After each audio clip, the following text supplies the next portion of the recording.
kiss you. Thanks, Joe. Yeah! You want to run or you want to duck down? You want to duck, just go over there and get onto the bench and stay there. You play to win the game. My message for the fans, we're all frustrated with where we are right now.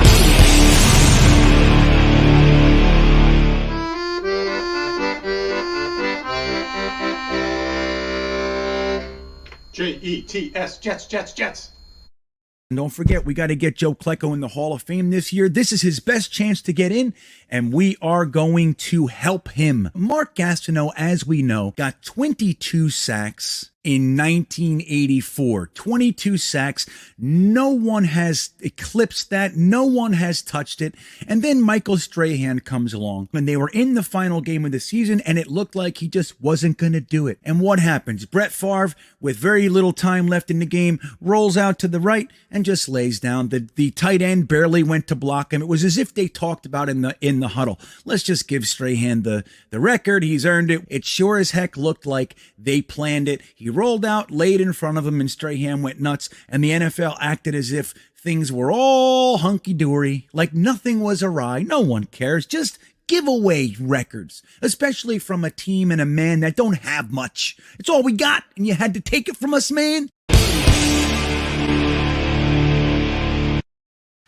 They took it from us. They took it from us. They stole it, the bastards. I can't take it. I'm still angry about it, quite frankly.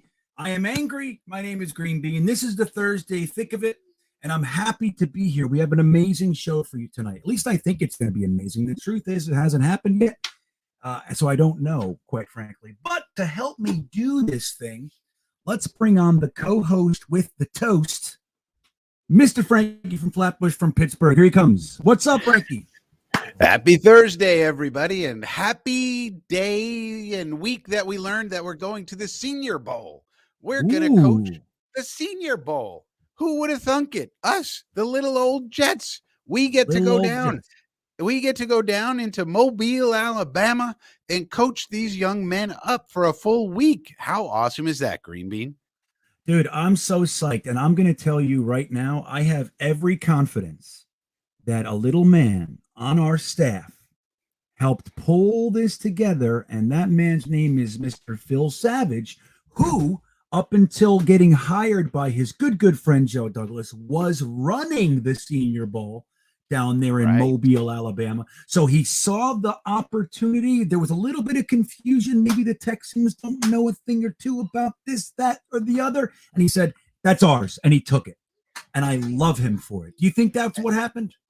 Yeah, and plus we got a stable staff compared to Houston and Jacksonville. we got a stable staff. The Lions have a stable staff, and those are the two that got picked. So maybe that had something to do with it too. But the other nice thing is we got a good coaching staff now. It's not like Adam Gase is going down there. If Adam Gase was going down there, what would he'd probably be evaluating only the quarterbacks, even though we don't need a quarterback. He'd be looking at Kenny Pickett. He'd be looking at Malik Willis.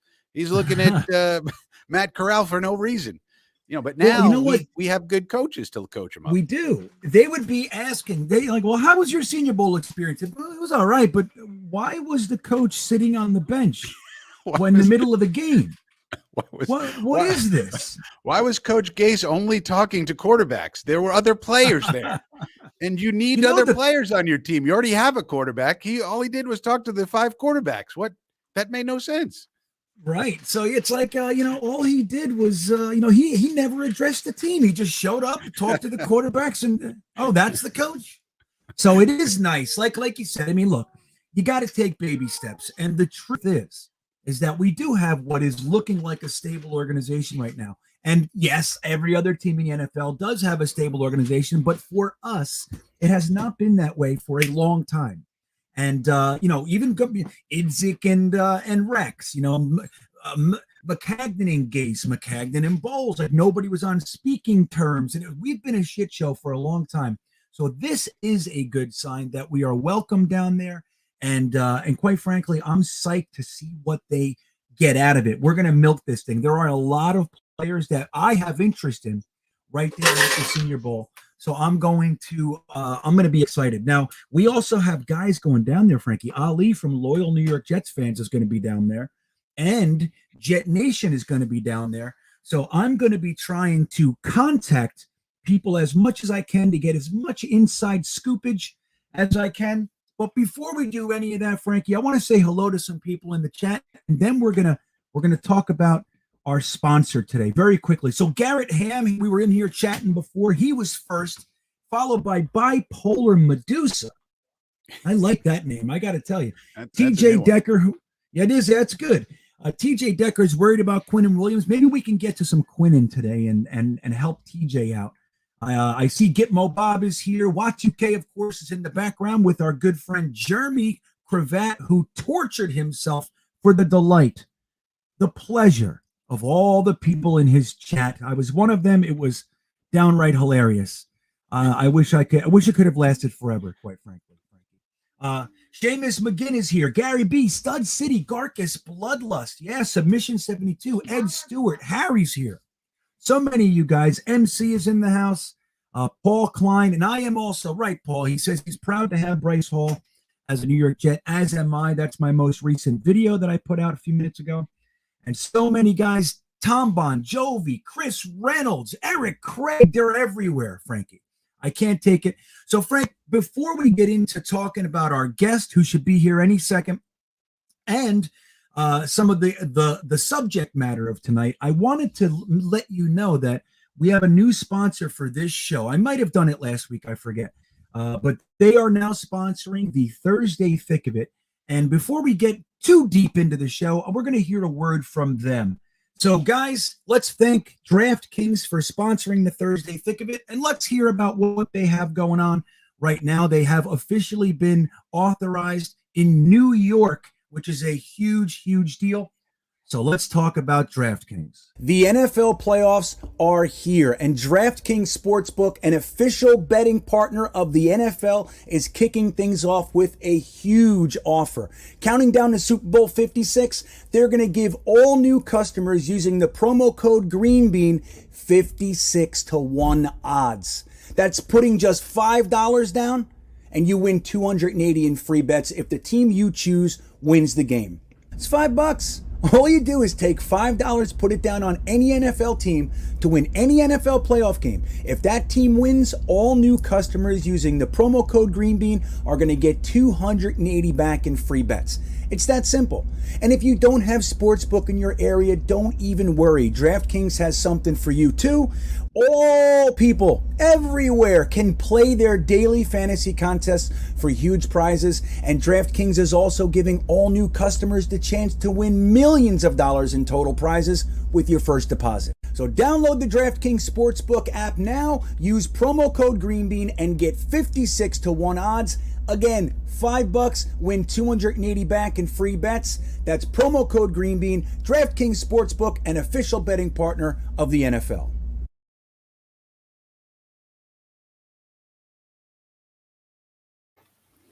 And there it is. Thank you to DraftKings. Don't forget to download the DraftKings Sportsbook app. Use promo code GreenBean and Frankie. They're going to give 56-1 odds in memoriam of 56 Super Bowls. What do you think of that? That's pretty crazy, isn't that good? Those are good odds, buddy. Those are good odds. I like what Yoshi's saying in the chat room here. Yoshi's talking about some subterfuge. I like it. Yoshi and I are on the same wavelength. He's saying LaFleur's going down to Mobile, and he's going to put in some trick plays in the playbook, and it's going to make Kenny Pickett and Desmond Ridder look like elite prospects. And that way, one of the teams will sneak up and want to get one of those guys with like the second pick in the draft, and that'll mean the good guys will fall to us. Love it. That's a great idea, Yosh. Well, that's exactly what's happening. Okay, well, I'm buying, but here's the thing. I have questions about it.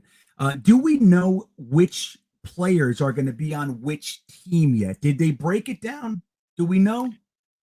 They're starting to come out with the roster now. So I saw on Twitter they're saying these are the quarterbacks and these are the. So I think by the end of the night we may know all that information. But whatever way we look at it, there's going to be 5 quarterbacks down there, whichever ones we get. Laflore will coach them up, make them look like elite prospects, make them go number 1 overall, and let the good prospects come to us. I like it. I love it.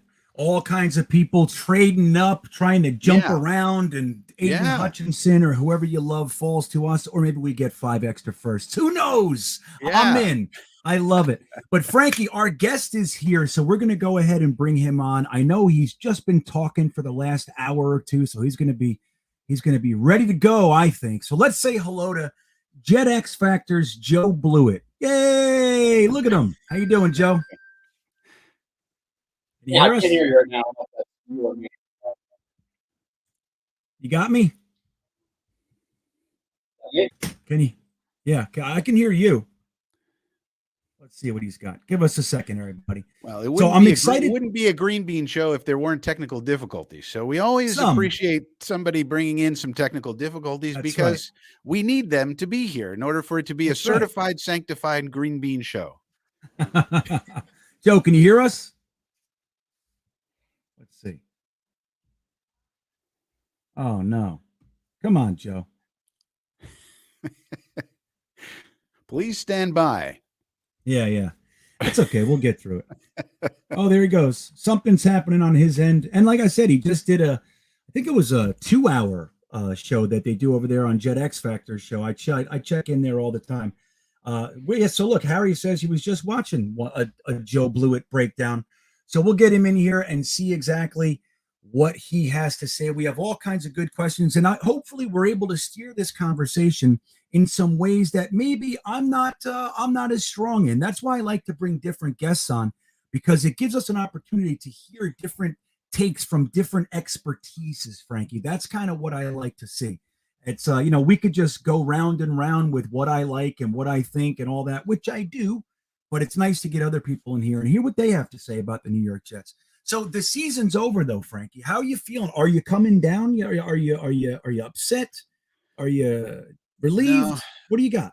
I think what I've learned this year, I think there were a couple of takeaways for me. I feel very comfortable with this coaching staff, as opposed to the previous.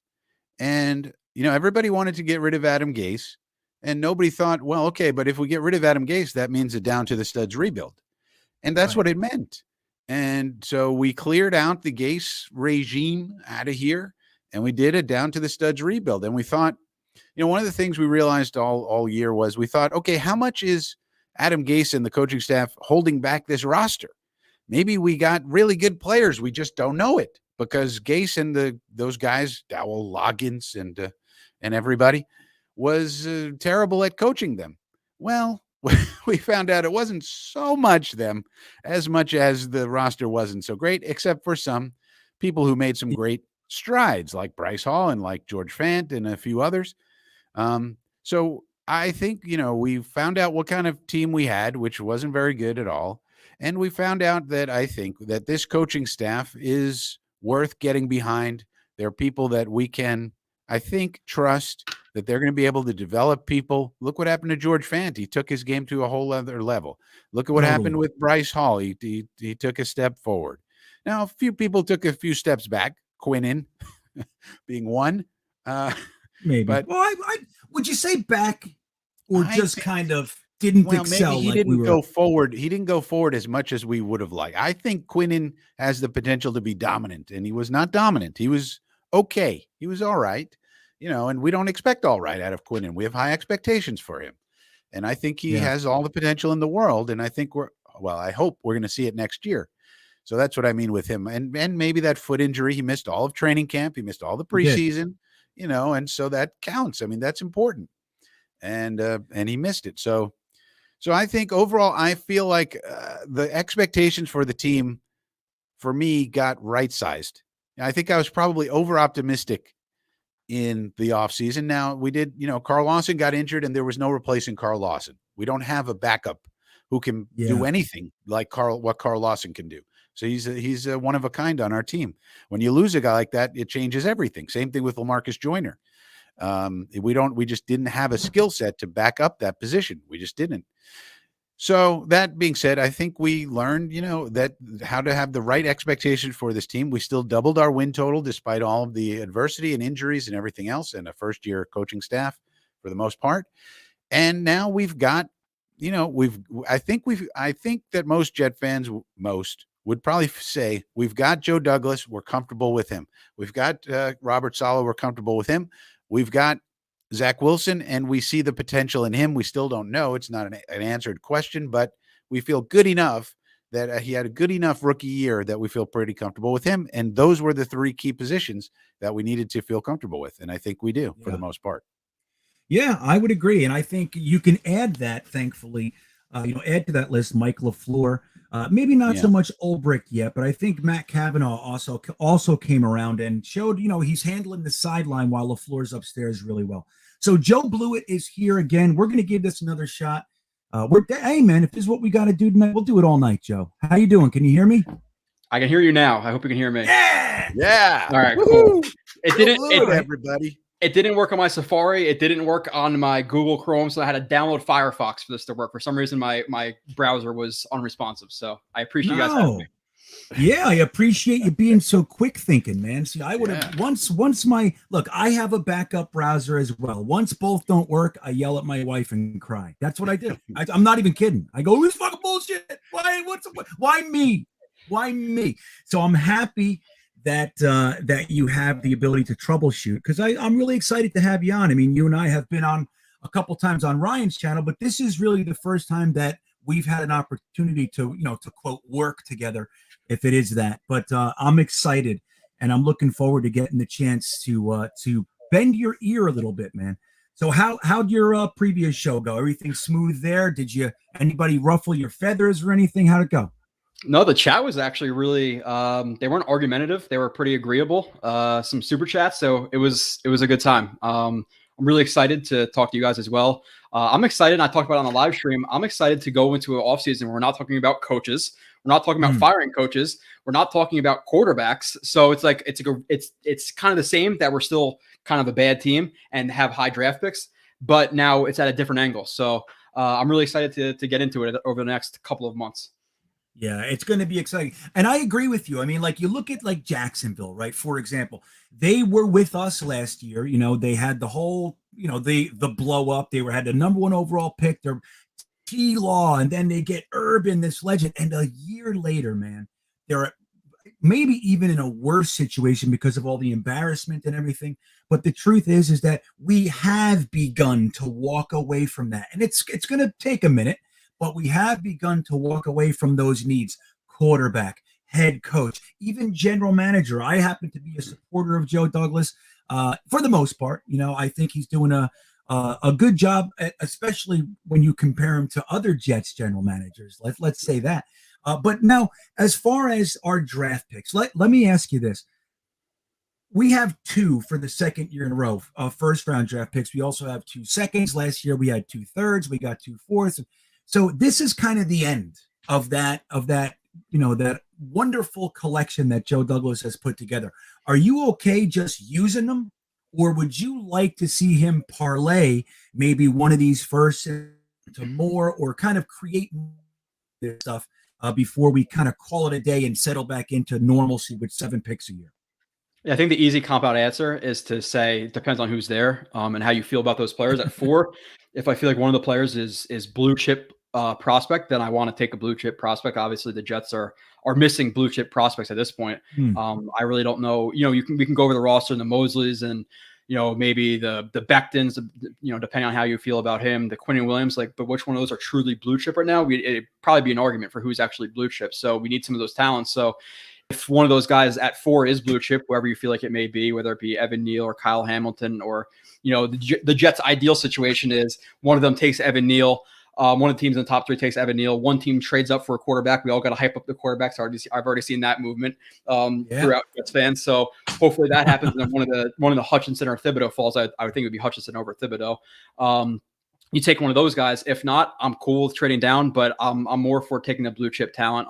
Right now, I really want to look into what people are saying about Carl Loftus. I'm a little bit nervous that he is the 3rd edge. So people are kind of hyping him up to be that next guy because we need that edge. So people are overhyping him, but I'll see.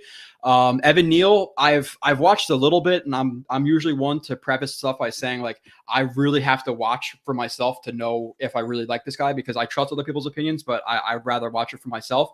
But the little stuff I've watched on Evan Neal, I'm not sure he's so generational blue chip talent as some other people think he is at 4. The Kyle Hamilton thing is going to be like, there's always debates we're gonna have every offseason, like you know it, Frankie, you know it, like as streamers, as people on social media, whatever. You're going to have certain conversations, and the Kyle Hamilton thing is something we're going to argue for 3 months. It's just going to happen. I'm already sick of that argument. In my opinion, we can get to a whole conversation about that. If he's there at 4, he's truly generational. Take him. That's where I'm at. So at 4, cool with taking one of the blue chips. 10, it depends who falls there. 10 seems like there's a little bit more loaded talent in that area. So if you could trade down 5, 7, 10 spots, I think the talent from the low teens, early 20s to 10 might not be the biggest difference. So I would like to trade down there and accumulate more second and third round picks. Yeah, that would be interesting. So Frankie, let me follow up on something he just said, and then we'll throw it over to you. And then chat, I want to remind you, when you want to, like when you're wondering something, you'd like to have Joe Blewett answer it for you, please put it in the chat. We're going to be scouring and try to get to as many of your questions as we can. This is an opportunity, man. Let us know what you want to know, and we'll try to get to it and see if Joe can answer your question for you. But you mentioned Becton. You also mentioned Evan Neal. Now, as far as our need, up there, even the 4 and 10, but our needs up there, I'm hearing I think a growing movement that we need to secure the left tackle because of the concerns about Becton. Where do you stand with that? I mean, one of my favorite videos last year, I think it was last year, maybe even a little bit before that, was your breakdown of Becton. And I thought it was fantastic. And not only did it coincide with what I saw, but it really it makes me comfortable with, look, everybody gets injured. I think Jets fans would have been calling Nick Bosa a complete bust. He had 2 season-ending injuries in college, then his year 2, he gets a season-ending injury. What would we have been saying about him? So, like, here we are, Becton. It's his first year that we lost. How comfortable are you with Becton bypassing, a tackle up top, somebody that could, be a plug-and-play kind of guy for us? Are you comfortable with just saying, hey, Becton's our guy, we have Fant, and that's our guys, maybe we'll get some depth, but we're not going to use a premium asset on a tackle? Yeah, I'm not using a premium asset to replace Becton. I still think you have to give him his shot to continue what he did his rookie year. Now, with that all being said, in terms of the injuries, like the injury this year was a freak thing. Like Becton can't fix GVR getting rolled up on him. It doesn't matter if he's 370 pounds, 300 pounds, 250 pounds. He's going to get injured like that. He dislocated his kneecap. Yeah, it's going to take him some time to recover. Now, coming into the NFL, even if he had a clean bill of health, you're still going to be slightly concerned. Like, it's going to be in the back of your mind because 370 pound on joints is 370 pound on joints. So there's always going to be a slight concern there. I'm not at the point where I'm drafting Neal to replace Becton. I'm more in the middle, like on the fence in terms of not drafting a guy, but I'm also, if I'm Douglas, I think it's an overlooked like secondary need for the Jets. They need to prioritize backup tackle with Becton. But I'm still giving him his shot. Like the whole thing with Becton year 1 was, he's getting dominated by Jordan Jenkins in training camp. He came out and he was a near top 10 left tackle the entire year. Obviously, he only started 14 games. I think he came out 14. Of like 2 or 3 of those. I think like the Bills, the Colts, whatever it was, the first couple of games or a couple of games a year he came out. So, and then the next year was, he's getting dominated by Carl Lawson. Okay, well, if he's getting dominated by, Jordan Jenkins his first year, if he's getting dominated by Carl Lawson this year, like what's, are we really that concerned? So I think Becton still has a chance to be a top 10 guy. He has legitimate, obviously freak talent. He was really solid his rookie year. I was really happy with how he developed in the pass game. I thought coming out of Louisville and not taking true pass sets, he would really struggle there, and he really didn't. Minus, I think the Raiders game, he struggled and gave up 2 sacks versus Cleveland Farrell, which was interesting. But overall, he was really solid without a true training camp with all the COVID stuff. So I'm pretty high on Becton's future, but I just think you have to supplement that on the roster with having a decent level backup tackle, which obviously is like, no crap. Everybody should have a decent level backup. But with the Jets, like they really need to prioritize. I don't think it's gonna be a Morgan Moses. I think he leaves and goes somewhere else for a little bit more money with a starter job guaranteed. But they need to upgrade from the McDermotts of the world. McDermotts, right? All right, good, Frankie. Well, I'd like to ask Joe about the cornerbacks. So for those who don't know, one of the things that sold me on Jets X Factor was when Joe Blewett had an analysis of Blesson Austin. if you remember him, folks. He was our starting cornerback. And Joe Blewett had an analysis and said, this guy is so bad, he shouldn't even be on our team.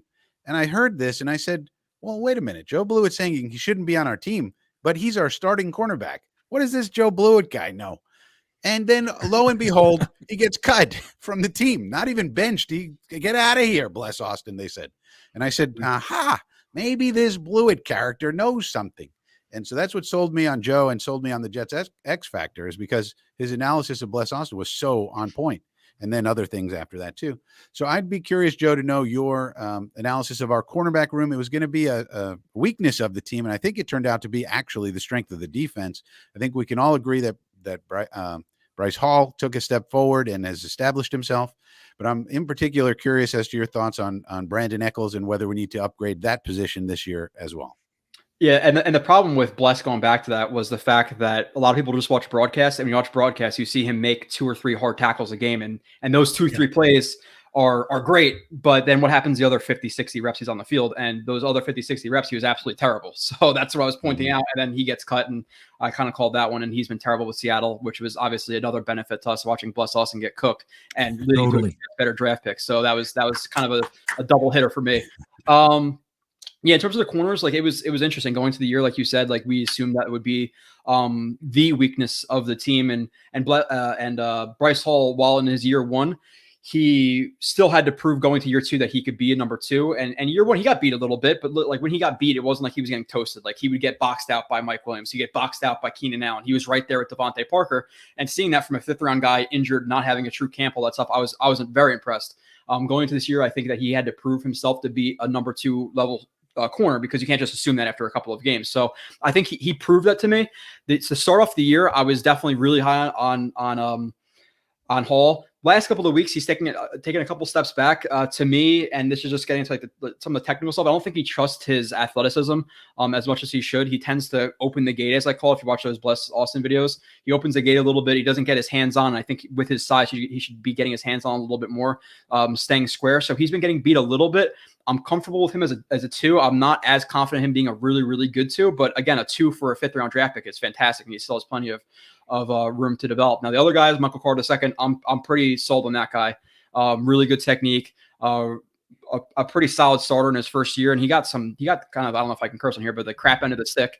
Curse a little bit, sure. In a couple of matchups, like he's lined up against Gesicki. This game, he got boxed out by Dawson Knox. He got boxed out versus, I think, Brait last week in the end zone. He had to play against Kyle Pitts, so his numbers might not be the greatest in some games, but overall, I am sold on him being a pretty versatile chess piece, a guy who also played a little bit of safety at Duke too, so he's a little bit versatile in that way. So I like that.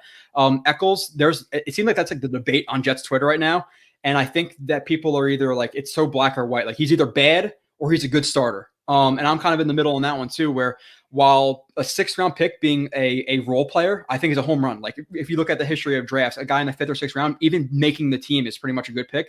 And now him being a 4th or 5th string corner, home run, take it every time. Honestly, outliers are Richard Sherman's, whoever else you want to name in the 5th or 6th round. But overall, home run pick.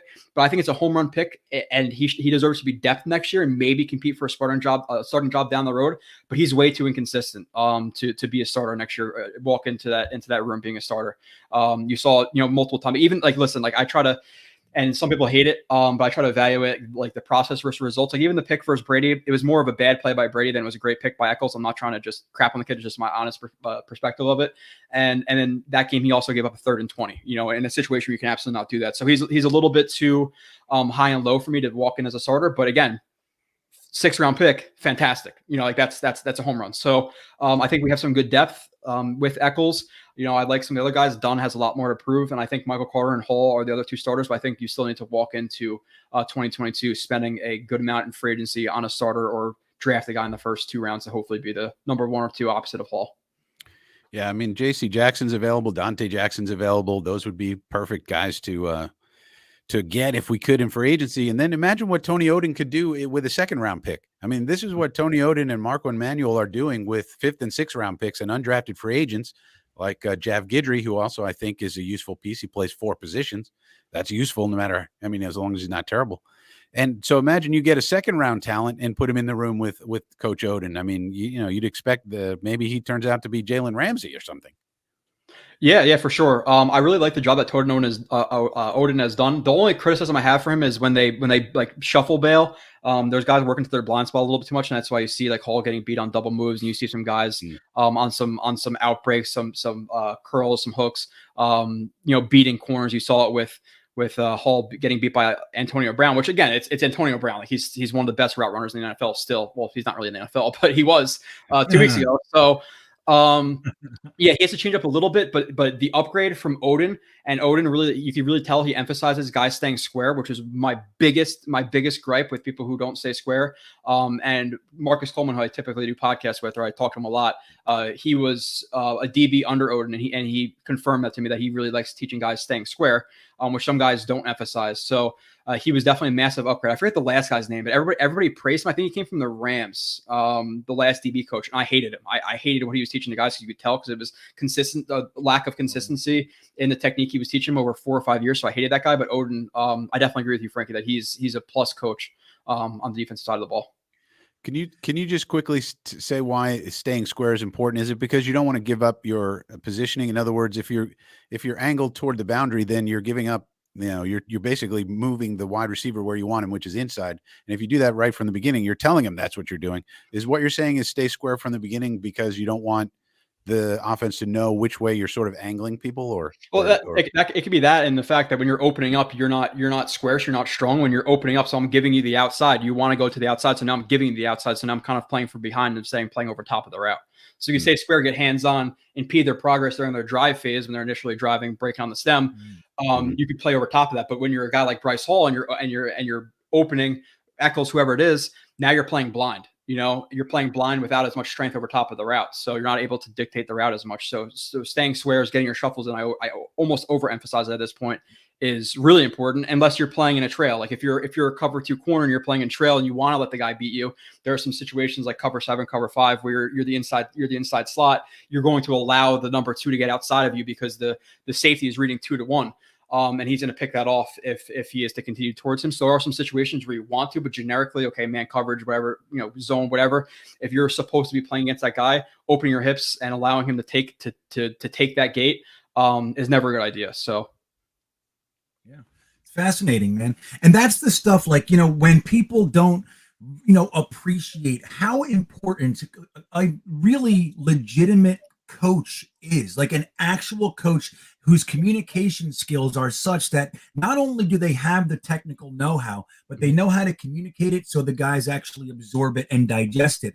That's the big difference. Not every coach has that, man. Tony Odin is widely regarded as a great communicator in addition to his knowledge base. I was so happy that they got him, and I'm telling you, I think just like you guys were saying, I'm a big fan of Tony Odin, and imagine if we got him a 2nd-round pick, or maybe we go out there and spend in free agency and bring in Gilmore or whoever, somebody like that. But we have a couple super chats I want to get to. Garrett Ham, he checks in and he says, for the panel, should we trade for a veteran wide receiver, or are we better off drafting one? If we trade, who's the best option? Ridley, Metcalf, McLaurin? And I'll throw it to you first, Joe, but Frankie, I'll give you an opportunity to answer this as well. But Joe, what do you think of that? Yeah, it all depends on, obviously, well, 1, what's the price? 2, are they available? Like it's always fun to throw out names, but what are they really available? Out of those names, Ridley is probably the 3rd, just because of the mental health stuff. Obviously, I'm not in his head, but a guy just kind of saying, "Hey, I'm not going to show up for Jets Week in London," and then sitting out some other games. I don't know if he's out the rest of the year or not, but he kind of just disappeared. I don't think Joe Douglas is necessarily on tune with that. He seems like a guy who obviously characterizes character, prioritizes character, I should say. So not characterized character. Ridley, it was good. I'm not 100% sure on that one. McLaurin, like the thing with McLaurin versus Metcalf is people are always going to just type in stats on Google and assume that Metcalf is much better, but McLaurin has played with nobodies at quarterback. Right. And you saw Metcalf this year when Russell Wilson struggled a little bit. There were some games where he wasn't even getting catches. So I think McLaurin's a little bit more well-rounded for the Jets offense, where Metcalf's a little bit more of a vertical threat, and it depends on the price. But I would probably, and people are going to hate this, I think McLaurin would probably cost a little bit less than Metcalf because he's a little bit more of like a higher tier reputation guy. So I'd probably say McLaurin 1, Metcalf 2, Ridley 3 in that. But it depends on the price. If they're, hey, Washington, give us a second round pick for McLaurin, one of the best young receivers in the NFL, who's played with nobody's at quarterback. Okay, I'll take it. But if we're talking about a first round pick, then I'm out, because especially with receiver in the last couple of years, like every draft is deep with receivers. Why? Because of the way of the college offenses are spreading out. So a lot of these guys are getting a lot of experience. And there are guys to be had in the second, third round who are coming in and being starters right away. So it's not like you're trading for a D end or a corner. Receivers a little bit more easy to have. So if it's a lower price, I don't know why they would necessarily want to get rid of any of these guys, but I would really down for McLaurin or Metcalf. I would just prefer McLaurin a little bit more. Yeah. So Frankie, what do you think? I mean, and just to touch on, I mean, the Ridley thing spooks me too, man. I mean, if that's how he felt in Atlanta, whatever it was, could you imagine once there's blood in the water in the New York market? I mean, we're making up, that Becton came in 40 pounds overweight. His trainer releases a video and says it's literally not true. They just disregarded it and kept going with the story. Like, they don't care. They don't need facts. Could you imagine Ridley? If that's something that's, if he needed a mental health break because it was too stressful, whatever, he's never going to make it here, man. That's the kind of stuff that you need to factor in. But Frankie, what do you think about trading for a wide receiver? Well, I mean, a guy like McLaurin would be alluring, but there's no way Washington's giving him up. I mean, he's their wide receiver 1, and he's awesome. He's a great team guy. He goes out there, works hard, never, no problems, no issues, and he just produces. And he produces with, Taylor Heineken or whatever his name is. Drink a beer guy as your quarterback, Taylor Heineken. I mean, so yeah, I don't think you can get a McLaurin. You'd want to, but you can't. So I think, it's probably better for us to look at the free agents. Maybe we could get Juju Smith-Schuster to come here on a prove-it deal. Maybe we can get, a lower tier guy. I mean, everybody's talking about Allen Robinson. We're not getting Devontae Adams. He's not coming here. Everybody's talking about Allen Robinson. I'd love to have Allen Robinson, but why would he want to come here? He's going to have a lot of suitors on his, and then Chris Godwin's got the ACL. So I don't know if we can get him. I mean, we might be able to get him, but every fan of every team is saying, oh, Godwin has an ACL. Now we can get him for cheap. Well, if every team fan is saying that, that means he's still in high demand. So you're not getting him cheap. Guess what? The price is going up. Everybody knows you get, your ACLs heal these days usually. So you can't get him. So maybe I could get a Smith-Schuster because on a prove-it deal, because he's not, we almost had him last year. There was rumors he might want to come here last year. And, and he signed a prove-it deal with Pittsburgh, and then he's been injured. He might come back for this playoff game. We'll see. But if I can't get, so I'd rather go that way because it just costs me money. And then if we can't get that, then it's a deep wide receiver class. Maybe I can get Justin Ross. Maybe I can get a Tolbert, in the 3rd, 4th round. Maybe I can get somebody like that. Romeo Doubs, maybe. Somebody like it's a deep wide receiver class. So you can just draft a guy and let him, and then you got him for 5 years at a low cost. Yeah, the trade thing is 4 years. Yeah, it's like, and like the noise about DK Metcalf right now, literally it was a tweet by, I think it was U Stadium. They said, hey, what about DK Metcalf to the Jets? That's all it is. And they just said, what about this? And everybody's running with it as if it's legitimate, like if there's a source. Don't forget, we hear nothing coming out of Florham Park. Any sources saying anything, nothing has been legit yet, not one. Everything they're saying, they've been dead wrong. And then we hear from Rappaport, it's been filed with the NFL. Sam Darnold is traded. There was no noise before that. So we got to remember that. I got one more from Garcus Bloodlust. He's saying people are starting to release breakdowns of tight end Trey McBride. Being that the need for tight end is so extreme for us, will you use a 2nd round pick on a tight end? And this is for you, Joe. Have you had any opportunity to look into Trey McBride at all? A little bit. I know he's a big body pass catcher and a blocker, which is necessary for the Jets system. A lot of people talk about like Gesicki and all these guys, Gerald Everett in the offseason. They had to realize that these guys have to be able to block to fit the 12 personnel, 22 personnel type system that we want to run, personnel system. Trey McBride, I think it's an option at tight end. Like one of my biggest gripes with Joe Douglas this past offseason is you're bringing in a 12 heavy personnel coach, and your tight ends are Ryan Griffin, Tyler Kroft. Like, what are we doing here?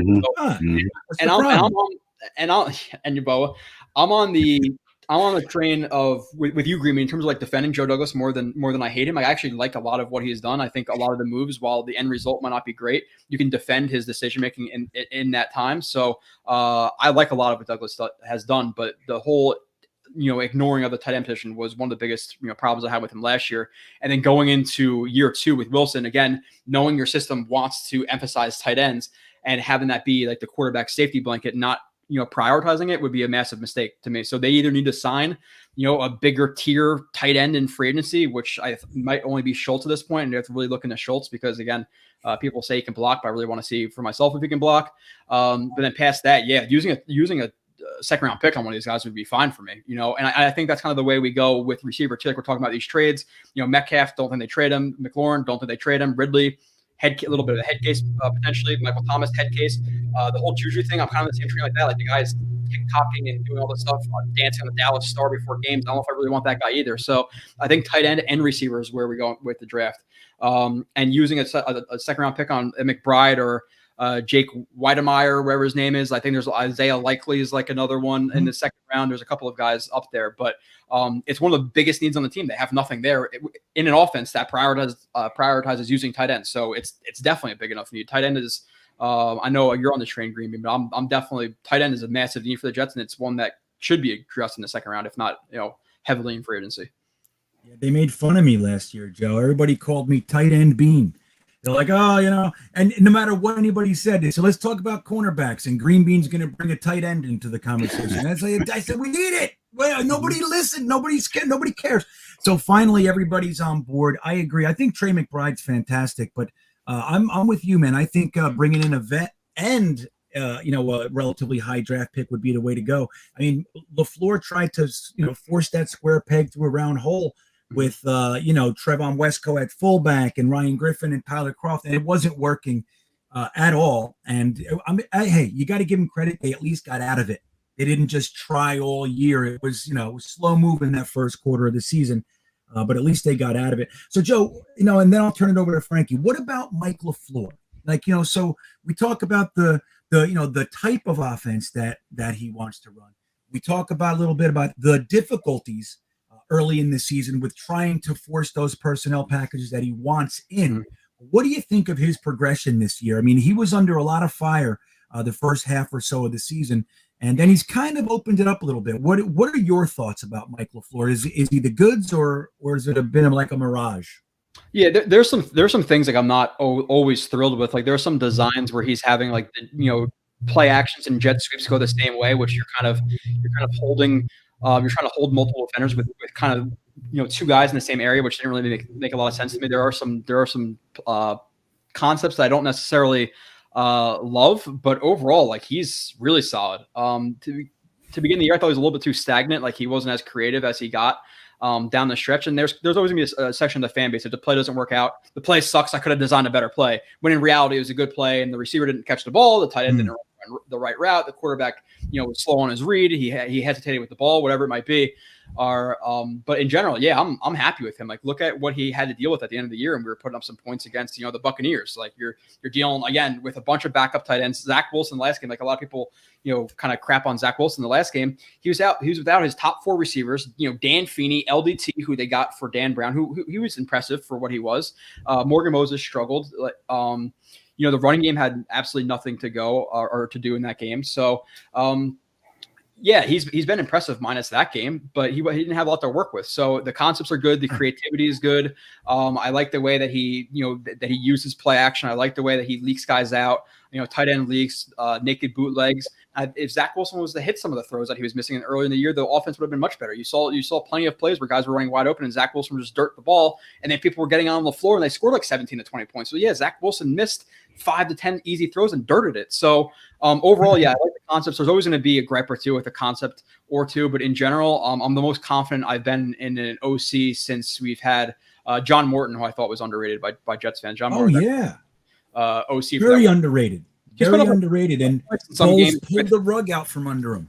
Yeah. To hire what the hell is his name? Bates. But the thing is, and with Morton, he was putting up 30+ point games at least 3 or 4 times that year with Josh McCown and a bunch of nobodies. It's like I don't know why he wasn't retained, but that's a story for a different day. But yeah, in general, Mike Laflore, I think he puts Zach Wilson in a good position.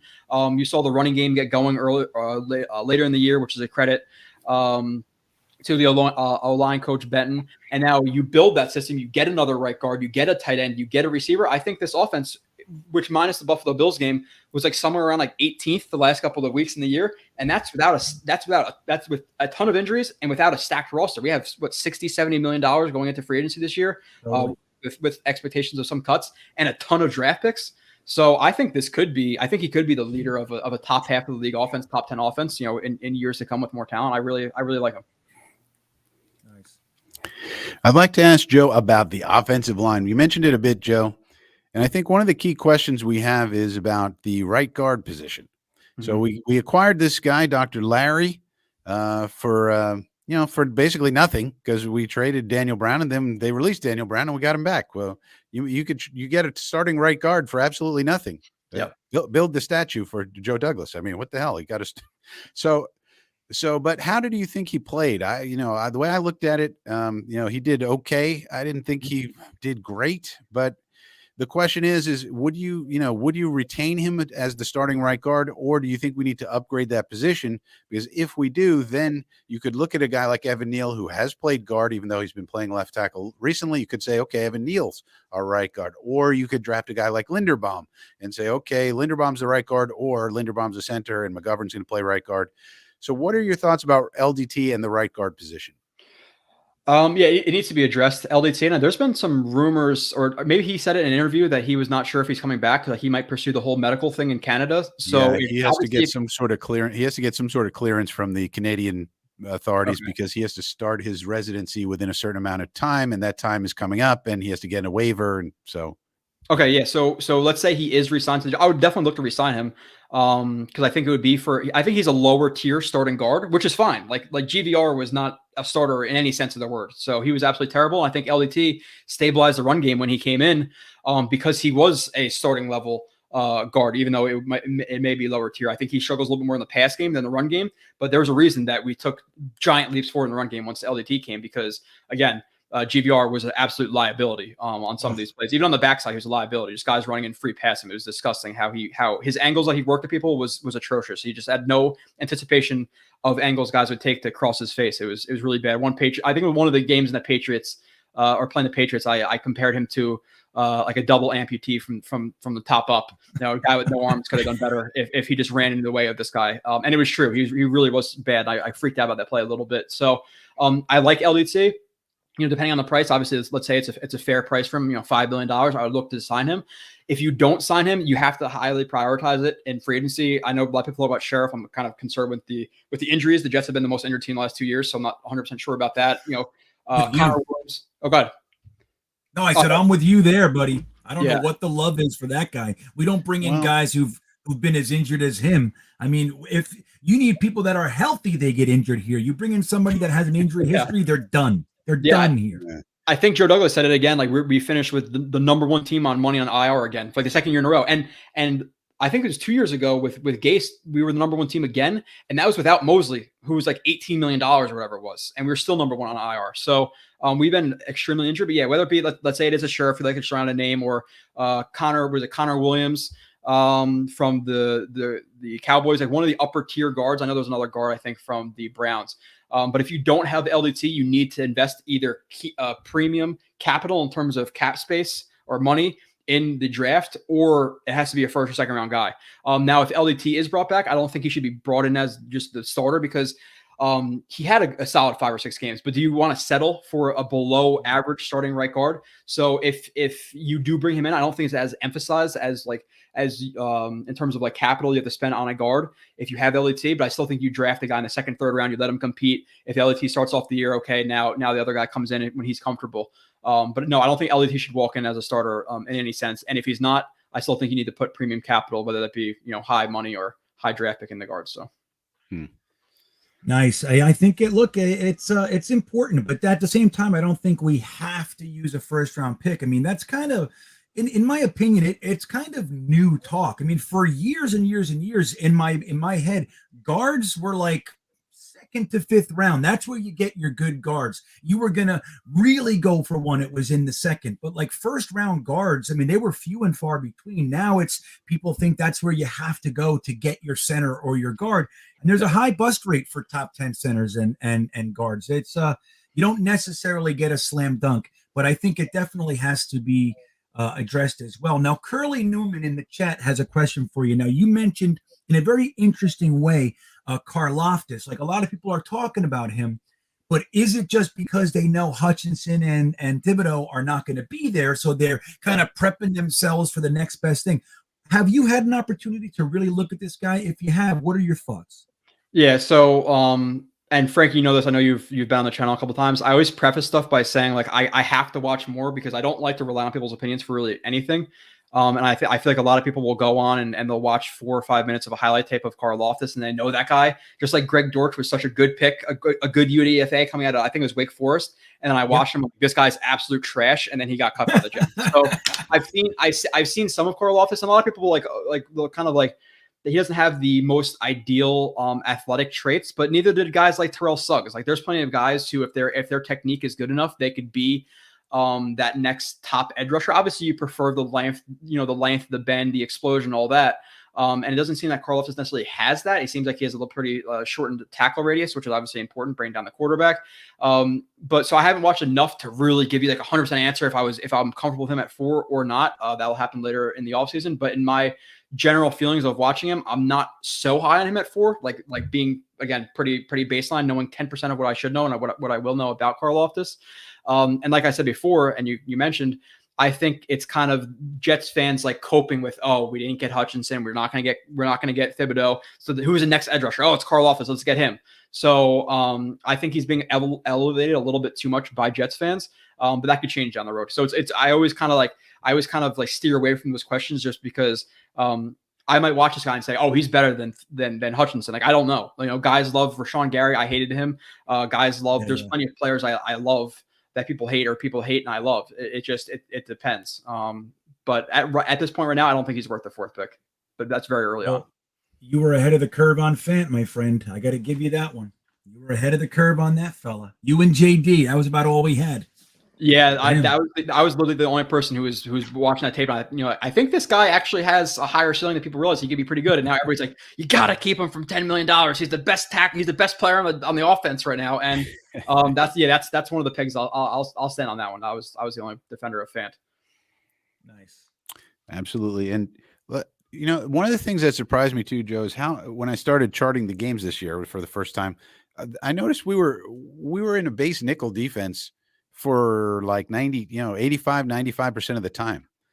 Did that surprise you? And if so, what were your thoughts about that? Is it an indictment of the linebacker play, which is what I think? It was basically an indictment of Jarrad Davis for the most part, and then also Sherwood getting injured. Is that really what happened? And Albrecht was kind of trying to make up for the fact also that LaMarcus Joyner went out and we had nobody with his skill set. Is that really what happened, in your opinion? Yeah, it's also that, and it's also, if you just look at offenses, like chart that versus the defense, like how much light personnel are they going with?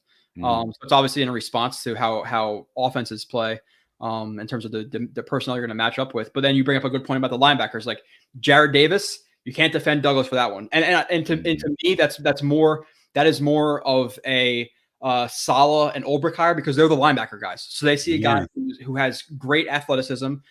Carries his weight really well, and they think they can fix him. So I would think that those guys working together, those guys saw a linebacker, and that was a complete bust of a signing. But then past that, you have Quincy Williams, who has ups and downs. I think in a good defense, he's a backup. You shouldn't rely on him as a starter. You have Sherwood went down, Hamza went down. So who are your linebackers? So they're almost forced to play more nickel than they necessarily maybe would have wanted to. So, and you had more talent. You had guys like Michael Carter II. Stepping up, why are you going to take him off the field for Sherwood or whoever else, even if they were healthy? So I think the talent dictated it. And I also think that offenses and how light the personnel is nowadays, not like the early 2000s, 80s, 90s, that you're going to play more nickel. So do you think that Albrecht with more talent and more diverse talent, like if he has good linebackers, if he has safeties he can trust covering people, that he'll be more multiple in the future? Because I was surprised by how much we played it. Like in some games, I was charting like 93%, 92%. Yeah. I was like, holy cow, can we get a linebacker on the field? So, but if we had, good people at every level, do you think he would be more multiple and willing to change it up? Yeah, and I think that would help the run game too. Obviously, they got gash in the run game, and a big emphasis emphasis on that is, and people don't really like think about this, but okay, 3-4 system, a little bit more of the emphasis on the defensive lineman. But when you're penetrating in a 4-3 a lot of that emphasis goes to the secondary, the linebackers, and the safeties. And look at some of the angles that Ashton Davis and some of these guys were taking. Like, look at the first big run by Singletary this game. Quincy Williams and Ashton Davis took 2 absolutely dreadful angles. With them having more talented linebackers, I don't think the number, and you said like 90%, I don't think it would drop down to like 50-50, but more to like that 65-35, where you can get some linebackers on the field. And that's why, you see like, not necessarily like Fred Warren, but you see the guys who are athletic in these systems. Like, I think the guy from the Falcons, Oluwakan or whatever, is a free agent. Like maybe they look to bring in that, bring in him. That's why you saw the interest in Neal, because they like linebackers who can move and who can cover. But unfortunately, you don't have any. You're going to keep them off the field, and you're going to suffer in the run game because, again, with that 4-3 penetrating front, a lot of that emphasis is on linebackers and safeties, and they just didn't have the dogs to do it. And like you mentioned, they were so light in their personnel that now, not even linebackers and safeties, now the emphasis goes on to corners. And corners obviously aren't going to go, we have some decent tackling corners, but they're not going to be consistent from snap to snap. So. Yeah, that's one of the reasons I like Nakobe Dean for us. But let me get one more question in GreenBean. Sorry. Yeah, go ahead. Well, Joe, you're out of here at you're out of here at 9. I was a couple minutes late. I'll go. I can go to like 9:15 if that's cool. Okay. Yep. Let me Thank you. Let go me ahead, ask Frankie. Joe about my personal favorite, Jason Pinnock.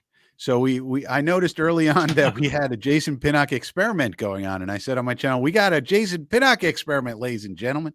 And he's from Pitt. The reason I like him so much, he's from Pitt. I'm currently in Pittsburgh. I walk past the facility every day. And so he was just a personal favorite. And then I noticed they were getting him on the field at safety. And I was like, we got an experiment going on, ladies and gentlemen.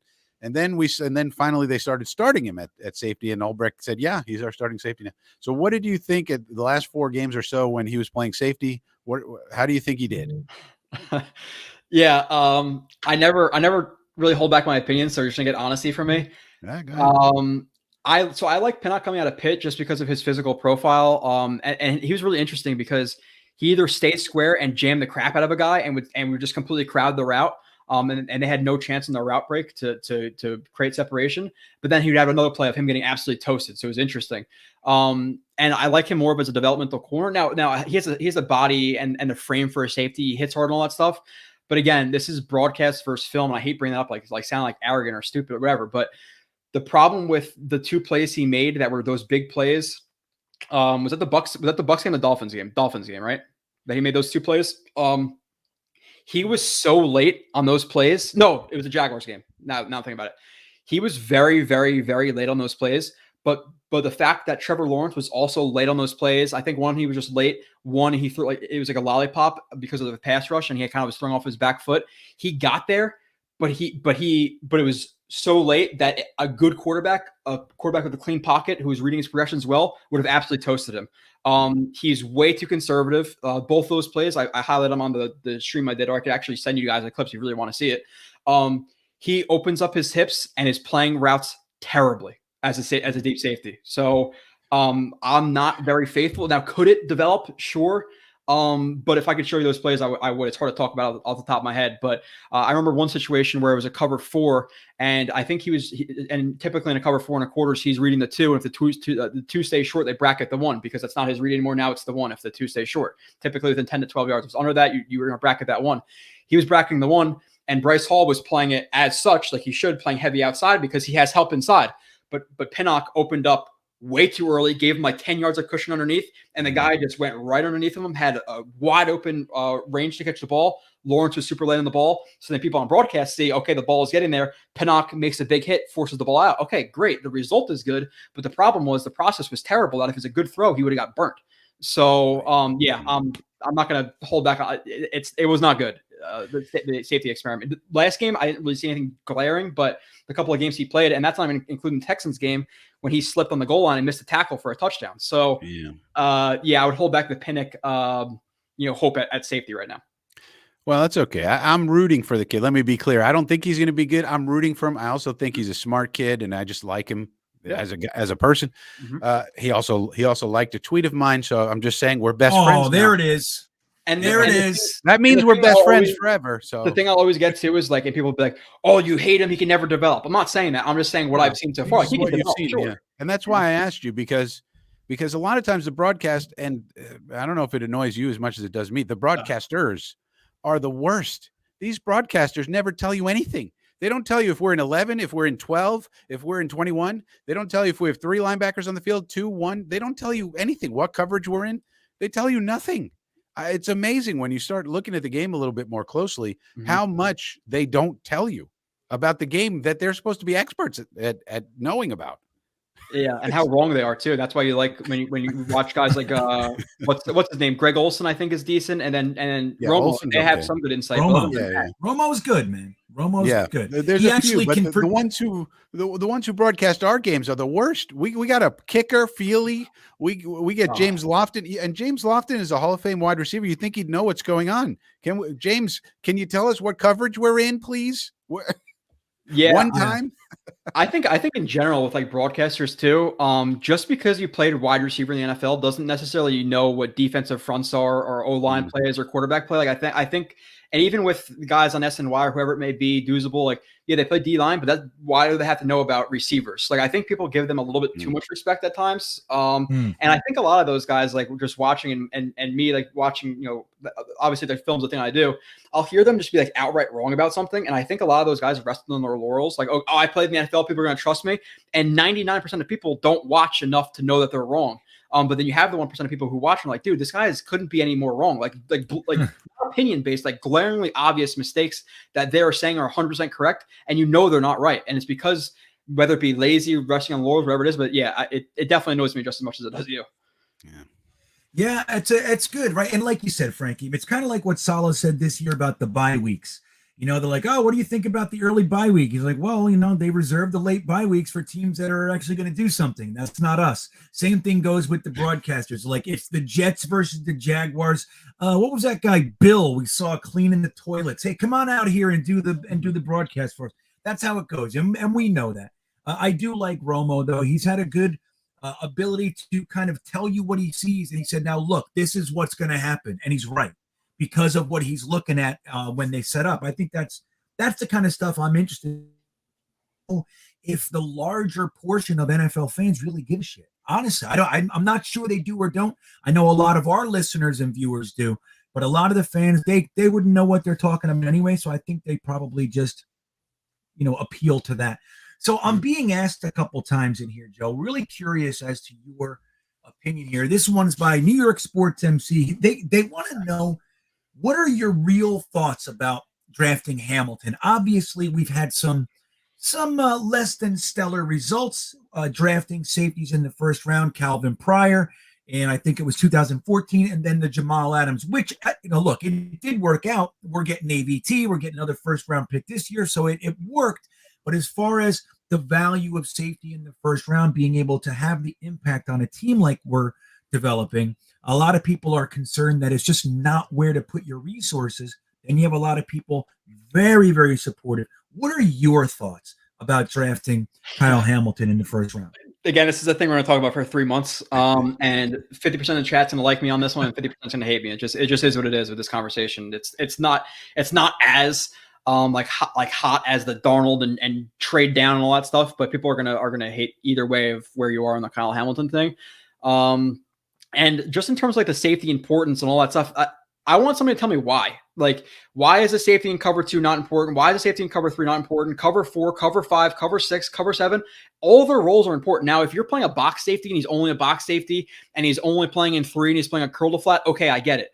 But that's your problem, because Kyle Hamilton, based on, and again, I want to watch more, but I've watched a little bit. To me, he looks like he is that generational type player, and he's going to be playing high in 2. He's going to be playing low in 2. He's going to be playing high in 3. Like, if you have a guy who could play free, strong, blitz, play the run game, you basically have a chess piece. Like, you can't just look at him as a safety. I think you're boxing him into something. Like, look at Derwin James and all the stuff he does. Like, and to me, generational, if he is that, which I don't watch more to see if he's generational. Is that worth on skipping generational because of positional importance? Like, a lot of people, okay, well, Quentin Nelson, generational. Is he worth it for the Colts right now?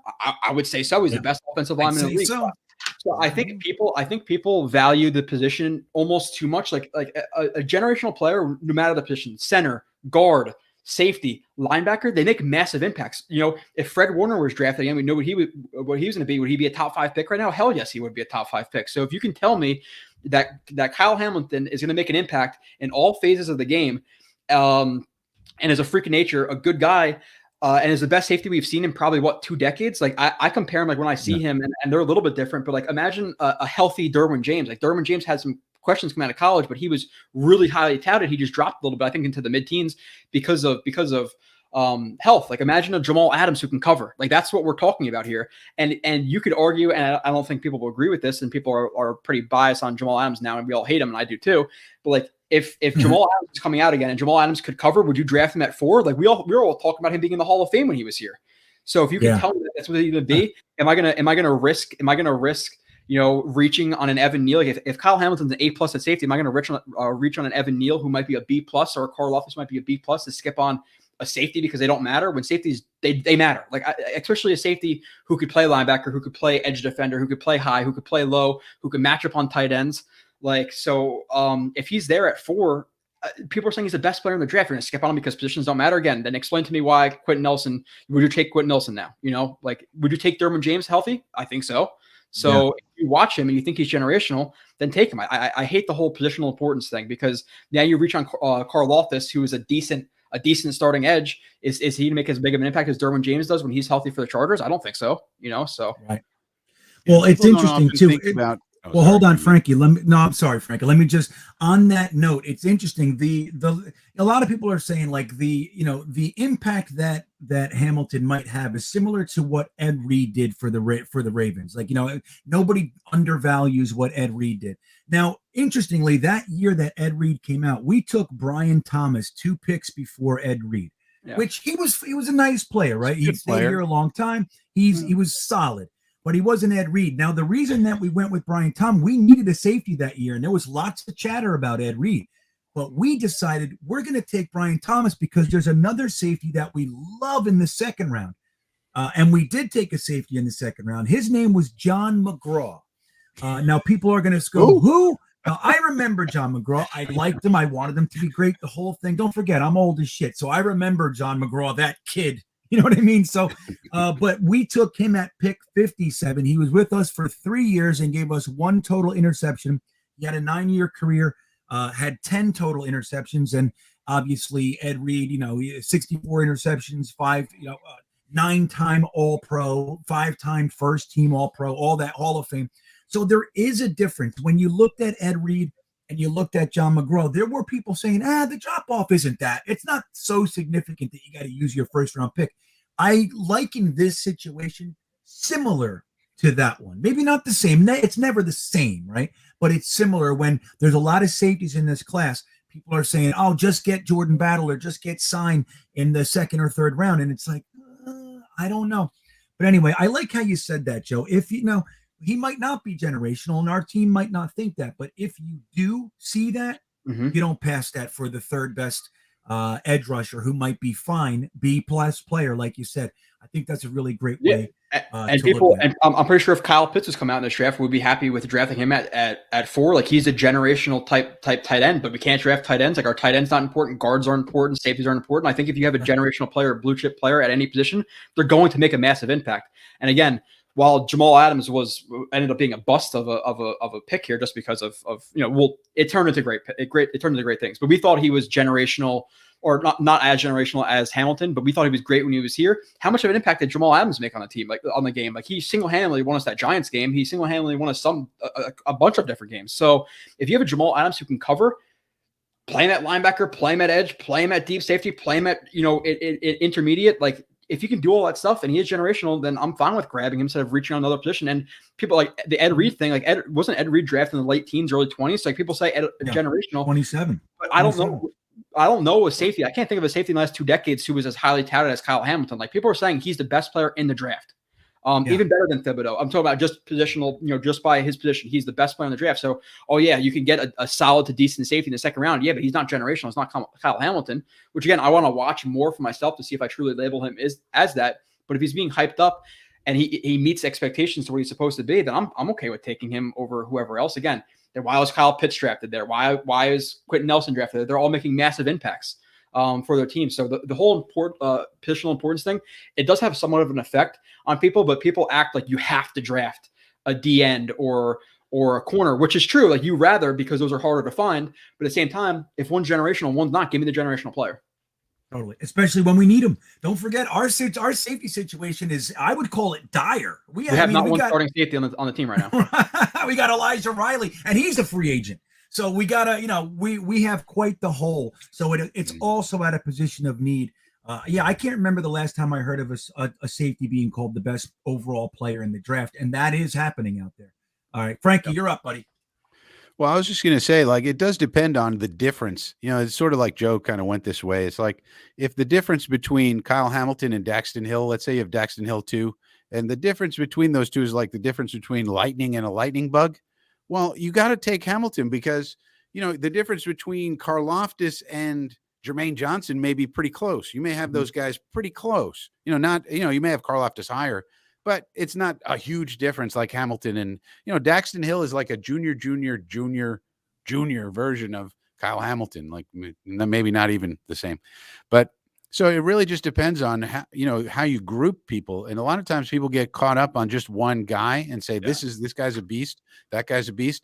Okay, but where are they relative to the other things you could get if you waited? And if there's nobody in the world like Kyle Hamilton, which is what, the guy on Draft Network said, this is the best prospect I've ever seen in 15 years writing about the draft. Literally the best prospect I've seen in 15 years. Yeah. Now that's one guy and maybe his opinion stinks, but when you see guys write that, you go, we need that on our team. And pretty simply, and to add to that, I think simply I love mock drafts. I already do like 7 mock drafts a day when I'm at work, like whatever. But I think the problem with mock drafts is just filling a position is filling a position. Like it doesn't matter with how well that position is filled. Like you have to understand how good a player is at that position. Like it's just like, oh well, Kyle Hamilton's the same as Daxton Hill or whoever in the second round. Like no, it's a massively different impact. Like you can have a decent guy versus a Hall of Fame level talent, and that's a little bit of the problem with just assuming that every safety is the same in mock drafts. Okay, we have a checklist. I need 2 linebackers, I need 2 safeties, I need a tight end, I need a guard, and just filling those is filling those. But you got to understand again, if he's generational, if he's the best player in safety we've seen. I would say since Derwin James, I would say Derwin James considering health, because again, Derwin dropped a little because of the health concerns, but a healthy Derwin James, you can add it to your team. I'm 100% down at 4, obviously assuming that I don't like the other players as much. I'm not reaching for a lesser talent because they play a more important position, so. Yeah, perfectly said.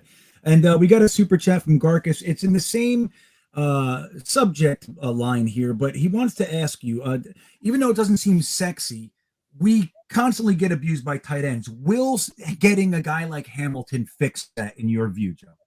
If he's generational, which I'm starting to think he is watching, then yes. If it doesn't, that's a massive problem. So again, so typically with like the offseason reviews and stuff, I usually do like 12 games. I watch all of them. I think this year I'm going to be a little more concise. I'll watch 2 or 3 games of Hamilton. I'll put up a review of him. I'll tell you exactly why or why not he's generational. And based on my early findings, I think he's going to be that based on watching him. So I think he would definitely stop us getting absolutely destroyed by every tight end that comes against him.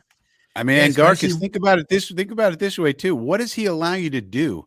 So we were in base nickel so much because we were trying in part to make up for the loss of LaMarcus Joyner because we didn't have a cover safety beyond LaMarcus Joyner. So you get a guy like Hamilton. Now you have your cover safety. So what does that mean? You could have linebackers on the field more often, and hopefully you have good ones. Okay. We got to get some good ones. That's, obviously, but then you could cover tight ends with either Hamilton or the linebacker or, and you're not having little Michael Carter trying to guard a tight end. That's a problem. Michael Carter's great, but you put, Gronk on him. Sorry, that's a touchdown. You put Dallas Goedert on him. That's a touchdown. So. Yeah, right. And it's, I think, we're all kind of on the same page, and that's not to say that it's been, that it's official. There are still injury concerns and all that, but the talent is there. And if he makes it to our team, I think that'll be one of the roles that we'll be looking for him to help us with is neutralizing the impact of the tight ends. So, Joe, we got about 1.5 more minutes with you here. I want to know, man, what you thought about CJ Mosley after the last 2 years. We all know the story. He injury, then the opt out. He came in this year and he's played just about every game, not everyone, but most games. And I've been told by fans that he's worth the money, and I've had people tell me that it's kind of a fraud. He's looked like shit. What do you think about CJ Mosley? Are you happy with the return that we got this year from him, or are you thinking as soon as we can get out, we need to get out? Yeah, I've seen some of the PFF ratings on him, and I in general, like some things you can rely on them for, but their linebacker and safety grades are some of the worst grades I've ever seen in my entire life. Is he worth $17 million a year? Maybe not $17 million, but I think if you put CJ Mosley in free agency today, he's still bringing in 12 to 13 million. So yeah, you might be paying him a little bit too much, but overall, like the leader he is, the impact he makes on defense. Like last week, I don't always go by tackles, but like he had 12 solo tackles, and to me, he and watching him being surrounded by better talent will also help him as well, because he's trying to cover up from, for some deficiency. I don't know I think it was a Patriots game, or it was one of the most recent, maybe it was the Dolphins. I forget exactly what game it was, but I could tell specifically on a duo play, they got a combo on the one tech, and he's playing both the front side of the combo block and the backside because he doesn't have anybody in the backside gap because he doesn't trust anybody to be there. So you have a guy who's being hesitant, who could have easily shot that A gap or B gap and made a tackle for loss, but because he doesn't trust the backside to play, if the running back's to bend the run back, to cut the run back, he has to play both sides of it. So now a tackle for loss went for 2-3 yards because he was playing safe. So I think with linebackers he could trust around him, with safeties he could trust around him, he could play even more with his hair on fire. So I think that'll aid him. And a lot of the people like talking about the injuries and him coming back. Yeah, it's always a question. But the thing with me with CJ Mosley was he was never a guy who was good based on his athleticism. It was always about how cerebral he was and how good mentally he was. So unless he lost his mental capacity to understand a defense, or a defense and an offense, then I always thought he was going to be solid coming back, and he was solid coming back. I think he's worth being here now. Do you try to negotiate with him? Hey, bring that 17 down to a 14, and we can keep you around. You know, we're maybe paying you $2 million more dollars than you think, and maybe you're getting less $2 million to not have him be cut. Yeah, that's what I would probably look to do with him. Obviously, he's going to be here next year no matter what. Great leader on the team. I think he's still an upper tier linebacker. He's still a top 10 to 15 linebacker in the league to me in terms of middle linebackers. So yeah, I would definitely look to hold on to him. He's a good player. Again, I think he was a little bit exposed at times this year because he was covering up for the other deficiencies on the defense. Right. That's right. It's well said, man. I think if CJ Mosley doesn't accept any if we present him with a negotiation of little renog, if he doesn't want to do that, you say, all right, well, you want to go somewhere else. I'm going to tell you right now, nobody's giving you $17 million. It's just, that's not real. That was one guy on earth wanted to do that, and he's not here anymore. And that was a guy who was trying to save his job. Yeah, exactly. Joe, I want to thank you for your time, man. I really, I enjoyed this. It flew by for me. I know that the chat has enjoyed it as well. Why don't you tell everybody what you got going on, where we can find you before you bounce out of here? Yeah, JoeRB31 on Twitter. I plan on posting a little bit more there. I've steered away from Twitter in recent years just because of how toxic that place is. But yeah, Jets X Factor, JoeRB31 on Twitter, YouTube channel, Jets X Factor. I do live streams every Thursday. Now we're going to do it every other week just because I have film to do. And then go watch the film. Again, you hear me talking about cover 5, cover 7, the combo blocks and cuff techniques and bucket steps and scooch techniques and all this stuff. Like, I'll mention it, but then I'll actually break it down for the channel on you. So if you really want to learn the players that are coming to your team, I hope that you check out the channel. Yeah, right on. Well, again, Joe, thank you for being here. That's Joe Blewett, everybody, from Jet X Factor and the Blewett's Blitz. I guess you still call some of your videos that, right? Yeah, they're still called. Yeah. So Joe Blewett, everybody, thanks again, and you have a great night, man. Thanks, man. Thanks, Joe. And let me say too, Greenbean, I highly, highly recommend anybody go check out Jets X Factor, which Joe Blewett is just one small part of. It's not just Joe Blewett over there. And they got, and I would say that it's they have a subscription model. They put out some stuff for free, but you can give them $50 a year and you get so much value from that $50 per year. They put out Joe's breakdowns of films. They do the analysis of all the numbers, the Nania's numbers. They do other film breakdowns of the quarterback. They have a guy who's a former quarterback breaking down Zach Wilson and all this. So I highly recommend the Jets X Factor, even if you don't like some of their stuff. You may disagree with Michael Nania about something, but it steel man's your own opinion because he's coming at it from a knowledgeable perspective. So it's a great way to steel man your own opinions, even if you disagree with them sometimes. Totally. And one of my absolute favorite Jets anything is over there, Robbie Sabo. I've been watching and listening to Robbie Sabo for years. Before Jet X Factor, existed, I loved Robbie Sable. I used to say all the time, why can't the beat be like this guy? Like this guy knows what he's talking about, and he's over there too with Nanya and a few other guys. Yeah, I love it. I think they're upper echelon out there. Don't waste your time reading the damn Post or the Daily News. Yeah. It's all bullshit. It's all bullshit, man. They're going to give you all the content. info, and it's actually coming from a good place because they're not clickbait, because they have that subscription model. We talk about a lot of times, GreenBean on this channel, boycott the beat. We say, boycott the beat. That's a big thing now. Well, one way to boycott the beat is, instead of giving the beat your attention, go to somebody like a Jets X Factor, because they're not clickbait. They have a subscription model. That $50 you give them, all they have to do is make their subscribers happy to keep them, subscribing year after year. They don't need clickbait necessarily. They're in a little bit of a different economy. And that's part of the solution, is instead of going and paying attention to the beat people, DJ Bienemy, the people's enemy, and all these people, Dick Chimney, you don't need to listen to Dick Chimney. Just go to Jets X Factor. They put out so much content. You'll be overwhelmed with content over there. Yeah, I think they're fantastic. I agree with every word Frankie just said, including Dick Chimney. That's probably one of the better things you've said. So, look, we still have a whole bunch of shit planned for you guys tonight. We're going to bring Watu on.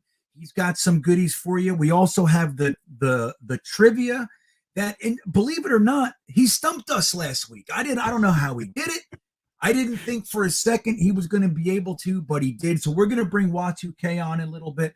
We might even bring Jeremy on to talk about his hot sauce challenge that went down last night. He did it. It was real. He did it. Not even a ghost pepper. I thought it was a ghost pepper. He tells me ghost peppers are for children. That's what he says. What? Yeah, yeah. The pepper he's eating is 6 million times hotter than a ghost pepper. So we'll talk to him too. But first, Frankie, are you ready for your segment here? Frankie's got some stuff prepared. I'd like to get into what he has if he's ready. I'm ready. All right, so let's get this thing going, the second hour going with Frankie's Facts.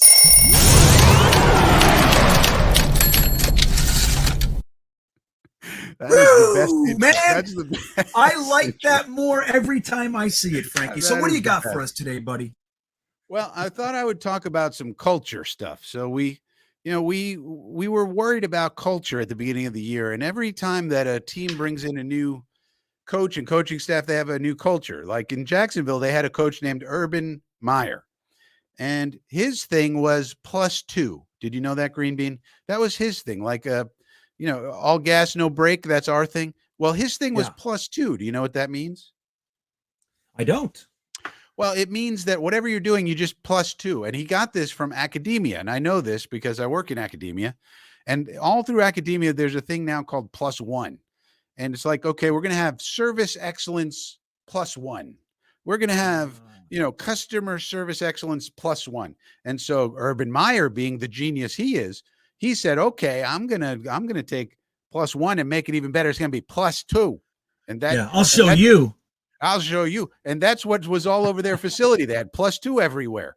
And it's a little confusing for football though, because if you have a 10-yard out, am I supposed to make it a 12-yard out now? Wait a minute. I'm confused, Coach Urban Meyer. So it was weird. But so I started thinking, well, what about our culture? We had a culture that we're supposed to be building here. And how did that turn out? So I looked at some quotes, and I wanted to see what people were saying about us. And so I took some quotes, and here's some quotes that we had about us.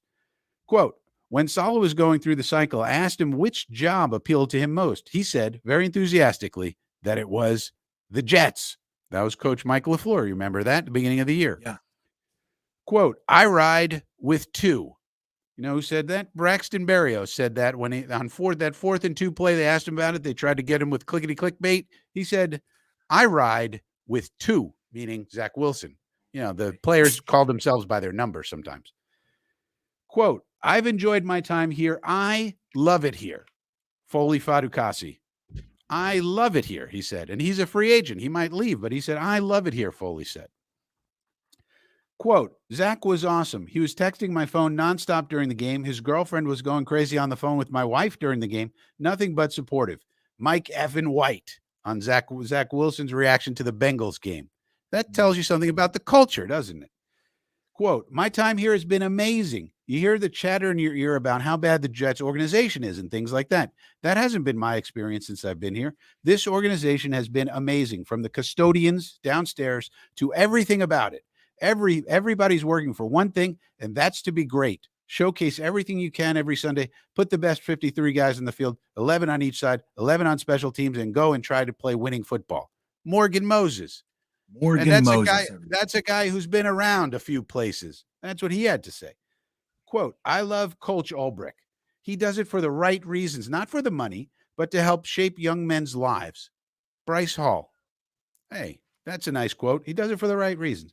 This offense is going to be fun to watch, especially with how hard these guys work. It was God chosen. I see how those boys grind, and I see why we're all here together. Elijah Moore. Quote, the vibe was amazing. Coaching staff amazing. Players amazing. And it's just a good vibe. And hopefully I'll be back. Ten Coleman. Quote, this is the start of something special right here. Sheldon Rankins. So all these quotes, when you really think about it, kind of makes you think maybe we are having the culture, change that we all were hoping for. It seems like we're doing the right things. Because all these people, and the other thing I noticed too, and all the they call them exit interviews. They were having exit interviews and exit, things. And all of the people who were leaving were saying we a lot. LDT was saying, we've got to get better and we can improve. We're starting something great here. LDT. It's like, you're leaving. Wait a minute. So when he says he's projecting in his mind that he's going to be back in the springtime, because that's what's going on psychologically. He thinks he's still on the team. And even guys like Foley Fatukasi was saying, we and our defense, and we're going to do this, and we're just beginning, and we're going to get better, and we. And it happened with a lot of guys who are leaving, even Tevin Coleman. He's potentially leaving. He wasn't saying they're going to get better. That's a little psychological trick. When you hear people say we and things like that, when they're not sure if they're going to come back, they're telling you they'd like to come back. Even Morgan Moses, we. And so that tells me they'd love to come back. Now, free agency is going to come, and if they get better offers, they're going to be out of here. But, it tells me that in their mind, they'd like to be back. They're envisioning themselves back in OTAs and all that good stuff. And to me, I think that means, as opposed to a place like Jacksonville, where it was +2, what the hell is that, Urban Meyer?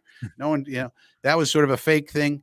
And I always thought it was right from the beginning. I was like, that's something weird's going on, or like Joe Judge and with the Giants, something weird was going on with the Giants. They were getting into fights. This guy had the wrong cleats. This guy, 5-6 guys retired out of nowhere. Yeah. Something weird's going on with Joe Judge. They're doing push-ups in pads. Something weird's going on with Joe Judge. So something's wrong with those cultures. We didn't have any of that. And we have all these players saying these things. And, a lot of these are veteran players. And to me, I think this is really good news. I really do. Well, I love that. And I'm gonna switch us back so we're even. But that was a good one, Frank. Yeah, I really do love that. I think it's important.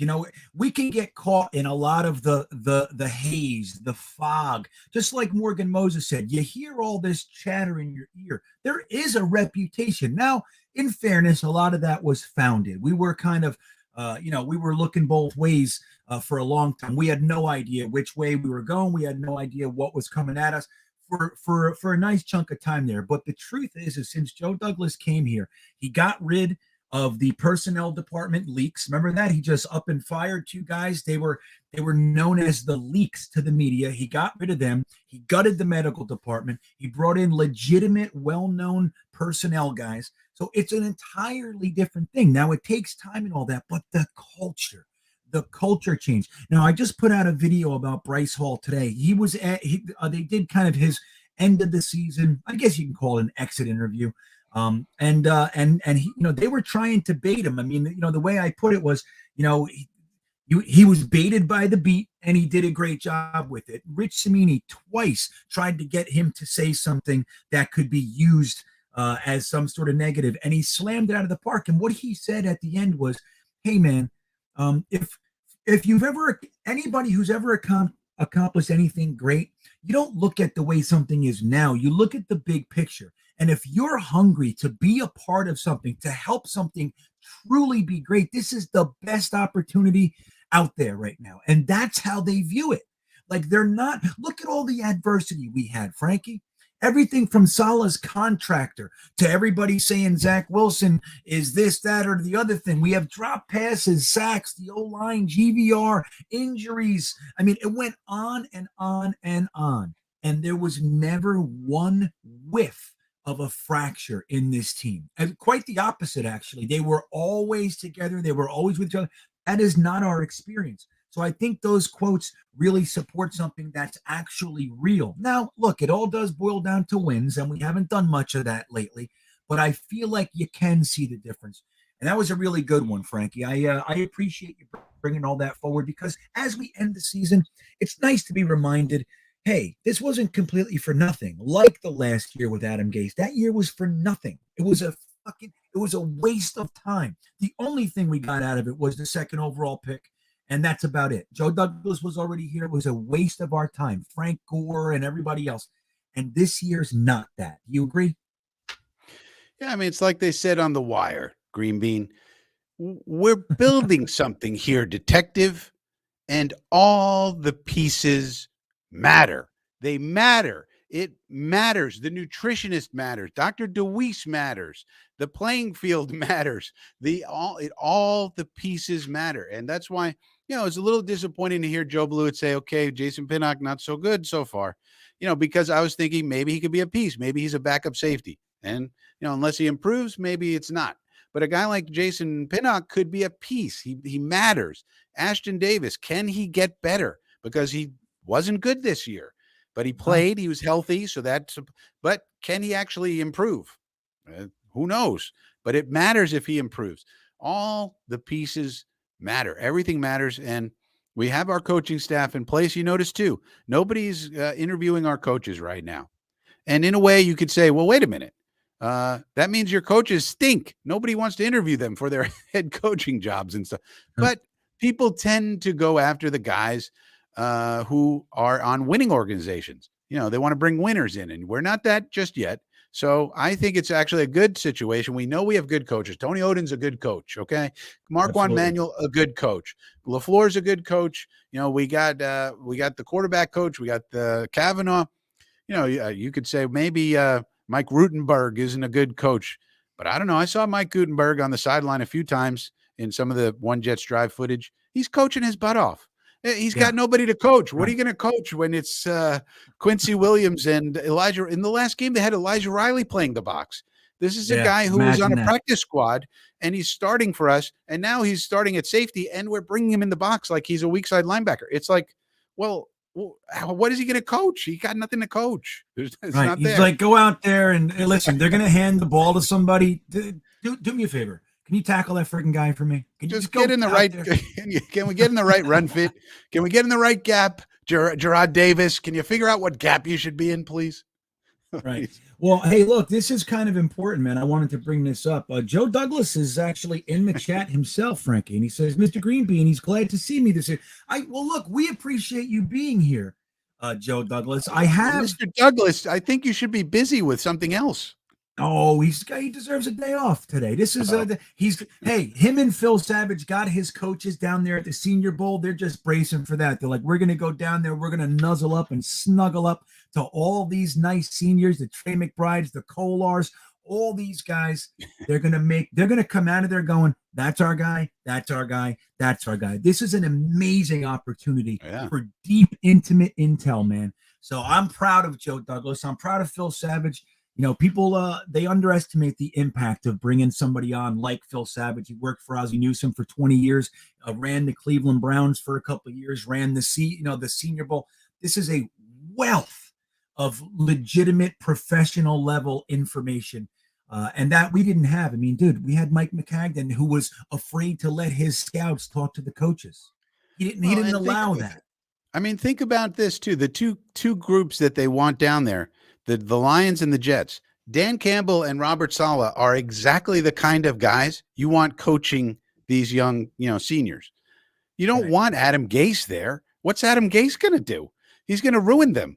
You want a guy like Dan Campbell. Dan Campbell, say what you want about kneecap biting, but the guy's a heck of a coach, and he's a player's coach, and the players love him.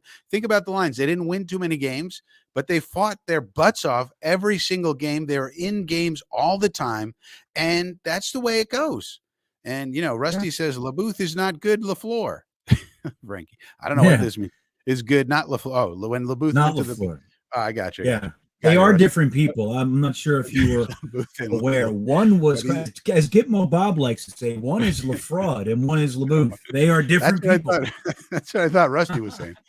But we, guys like, you want Coach Sala interacting with those guys. You want a Dan Campbell and Aaron Glenn and Deuce Staley. Dan Campbell also has a great staff over with the Lions. I think the Lions are in good shape for next year and the coming years.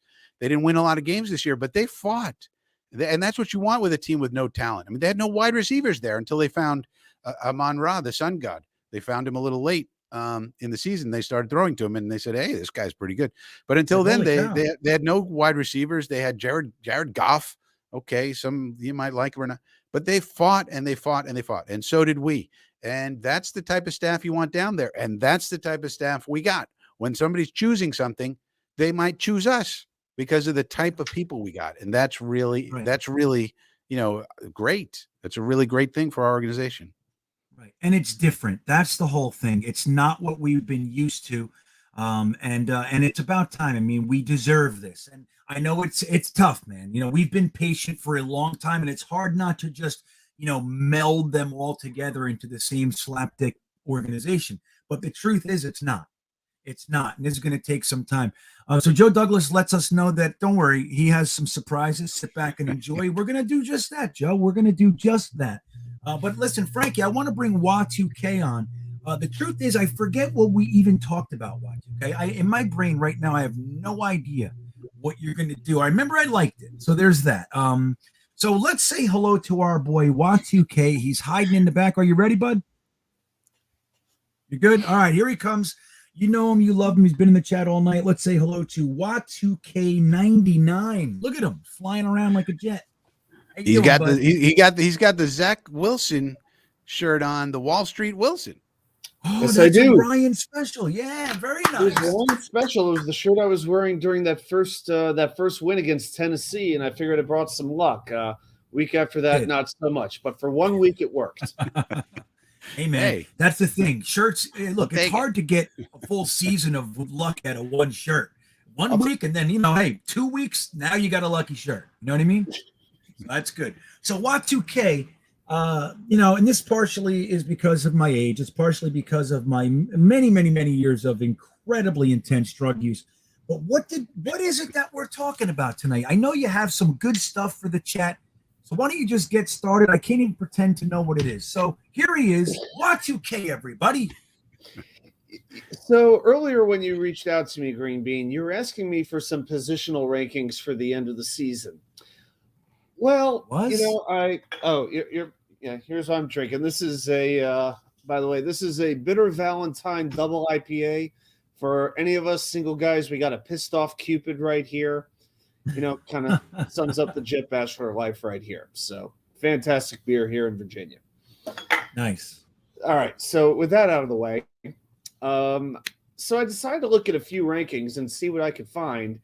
And it was pretty tough to find some good stuff. I mean, the only thing that I could find at first was PFF, which I know I just say Pro Football Focus, and some people in the chat are going to have a conniption about that. So what can I tell you? But it's one tool in our evaluative toolkit.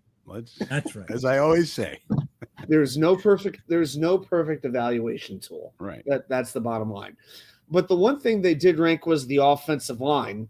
And then when I looked in a little bit of depth at this offensive line ranking, I saw that Elijah Vera Tucker had a lower ranking for the season than Greg Van Roten. And right there I said, goodbye. I couldn't take it seriously at that point. I mean, AVT with a lower ranking than GVR, you got to stop. Wow. You just got to stop. So, yeah, I haven't found the 5 highest ranked Jets, but then I thought, well, how much credibility can I really put in that? Based off PFF. So I figured, what the heck? Let's just jump right into the trivia tonight. Oh, okay. Well, we have.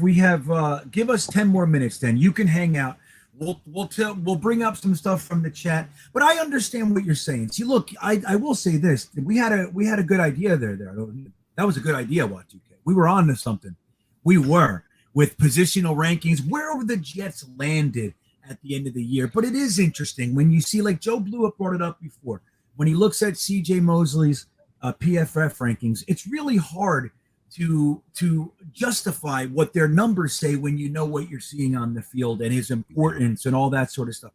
But like Frankie always says, it is one tool. Like, there's next gen stats, and then you have what's the one you like again, Frankie? The what is it? DVOA. Like so DVOA is good. And let me give you one thing about PFF. So folks want to look at PFF. For one thing, it's very valuable. They give you pass blocking efficiency grades. So late in the season, I started looking at the pass blocking efficiency grades because that's objective. Efficiency means if you don't let anybody near the quarterback, you get 100%. And that's pretty objective. Like, it's not some guy saying, I'm going to give you a grade. It's just, did you give up a sack? Did you give up a pressure? Did you give up a QB hit? Anything like that? And if you didn't, you get 100%. So the highest guys are like 98+%, on the year. And that is more objective. That you can find at PFF too. So I've started looking at that more than anything else, at least as far as, the offensive line goes, because it's just much more objective than the grades. So I like looking at that. And if you look at that, McGovern and Fant were excellent this year at that. And that's great news for George Fant. I mean, his improvement is really significant for us. Well, that's interesting. So let's get to some chat. If you guys have some questions, we got a few minutes. Then I'd like to bring Jeremy on to describe how his butt feels today. I was trying to get to a better word, but I just couldn't find it. So Robert Sala's in the chat. He says, just a friendly reminder again. Last time I went to the Senior Bowl, I went to the Super Bowl the next year. So now, look, we know Robert Saleh was with the 49ers and all that. But the interesting thing, other than that they went to the Super Bowl, is that they took 3 players that they met down there at the Senior Bowl in the draft the following year. One of them was Deebo Samuel. So I think it can't be understated, guys, how important it is that we are the team that got to go down there. Like right as we're hitting the beginning of our stride, we're just getting our feet underneath us. We have a nice year of hard fought experience. We got 2 firsts, 2 seconds, 2 fourths, 2 fifths. We have $70 million.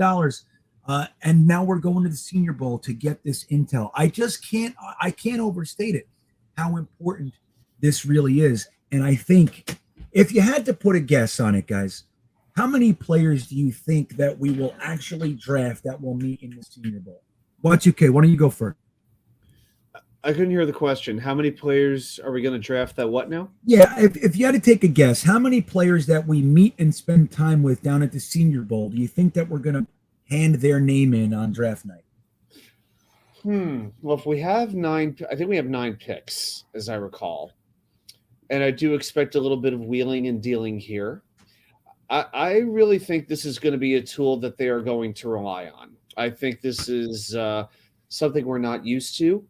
We're just used to, let's just evaluate. Let's just hope for the best. Let's read every analysis we can.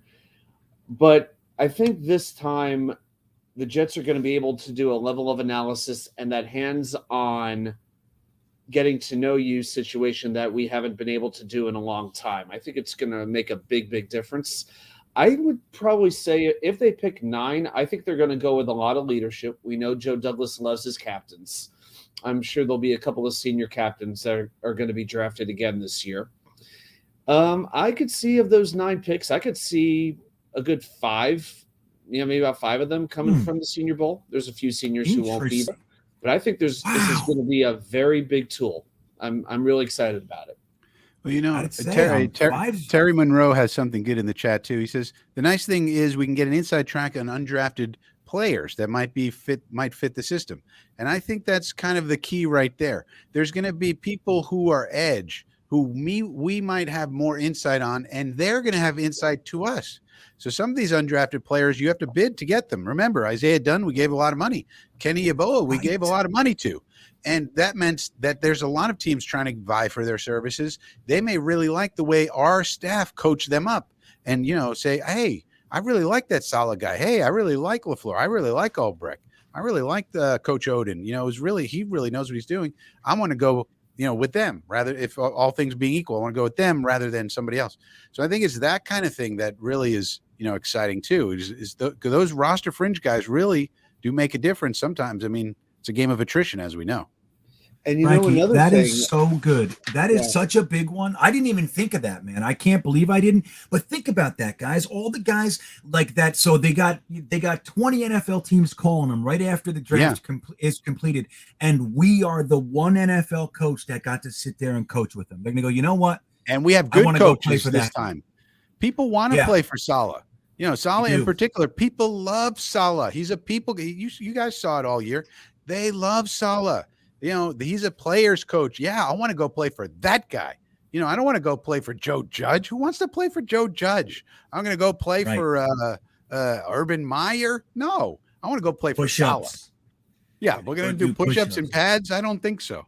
I'm going to go play for Saleh. Carl Lawson's introductory press conference. They asked him, what made you want to come to the Jets of all teams when you were so in demand? A lot of teams are after you. And he said, Coach Saleh. That was the main thing that drove him to become a New York Jet. And if it worked on a veteran like Carl Lawson, it's going to work on these, on these 21, 22-year-old kids who are looking for an opportunity to succeed in the NFL. Yeah. And the Sheldon Rankins too. I mean, Coach Saleh was on the phone with Sheldon Rankins. Hey, come up here. Hey, he was on the phone. I mean, that Sheldon Rankins said the same thing. Yeah. It was, Saleh called me up and I came. That's amazing. Yeah, it really is, and that's new. That's new for us. Yeah, and that's new. I don't know if is Rusty pulling my leg with that. Well, I don't know, but I had to get it up there. Is this? I mean, Rusty, this is not funny. I mean, this better be real, man. You know how important this is over here. Yeah, I don't know, because the answer is no. I didn't see that we're finally getting grass, but if somehow I missed this news, I don't know how I would have, because I would have been tweeting about it all day long. He must be pulling my leg. I don't. Yeah, I think so. But if not, because if we did something like that, it would have to be multi-year. They would have to say, okay, we're making this change. It's gonna, we got to put in all the systems and the grass and the, we're gonna have to bring it in from outside, and then and we'll be ready in 2026. Something like that. Yeah. Well, I think too. On the season premiere of One Jets Drive, installing the grass at MetLife Stadium. That's right. Hey, man, if One Jets Drive is any indicator, our groundskeeper is way up there. He's a good-ass groundskeeper. Remember that episode about him? It was like, too bad we can't use him. How about we put him to work at the stadium? Well, put him to work in the practice field. Okay, that's nice. But how about the stadium where they play and put out 110% effort? And well, I think too, they're probably still scarred about you. Do you remember the plates, the grass trays? Oh. Do you remember that? They had the trays, and the genius behind it was if a piece of the field goes bad, they can just remove that one tray and replace it with a fresh tray.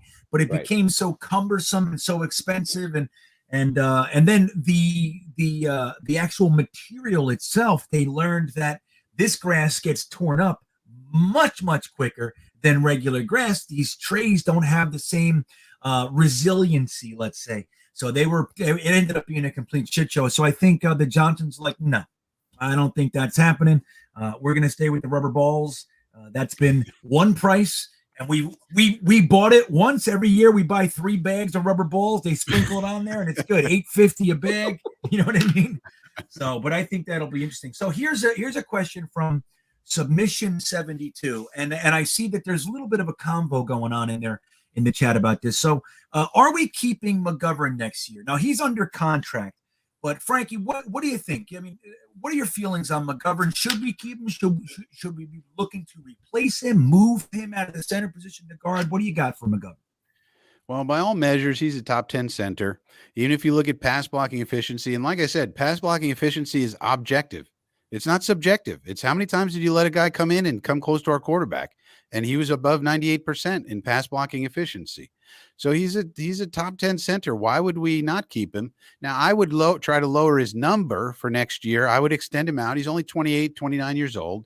I would extend him out 2-3 years, lower his annual value so he doesn't hit us on the cap so much, and keep him. I mean, how much are you going to improve? He's the 9th best center in the league. Okay, so maybe you could improve and get the 6th best.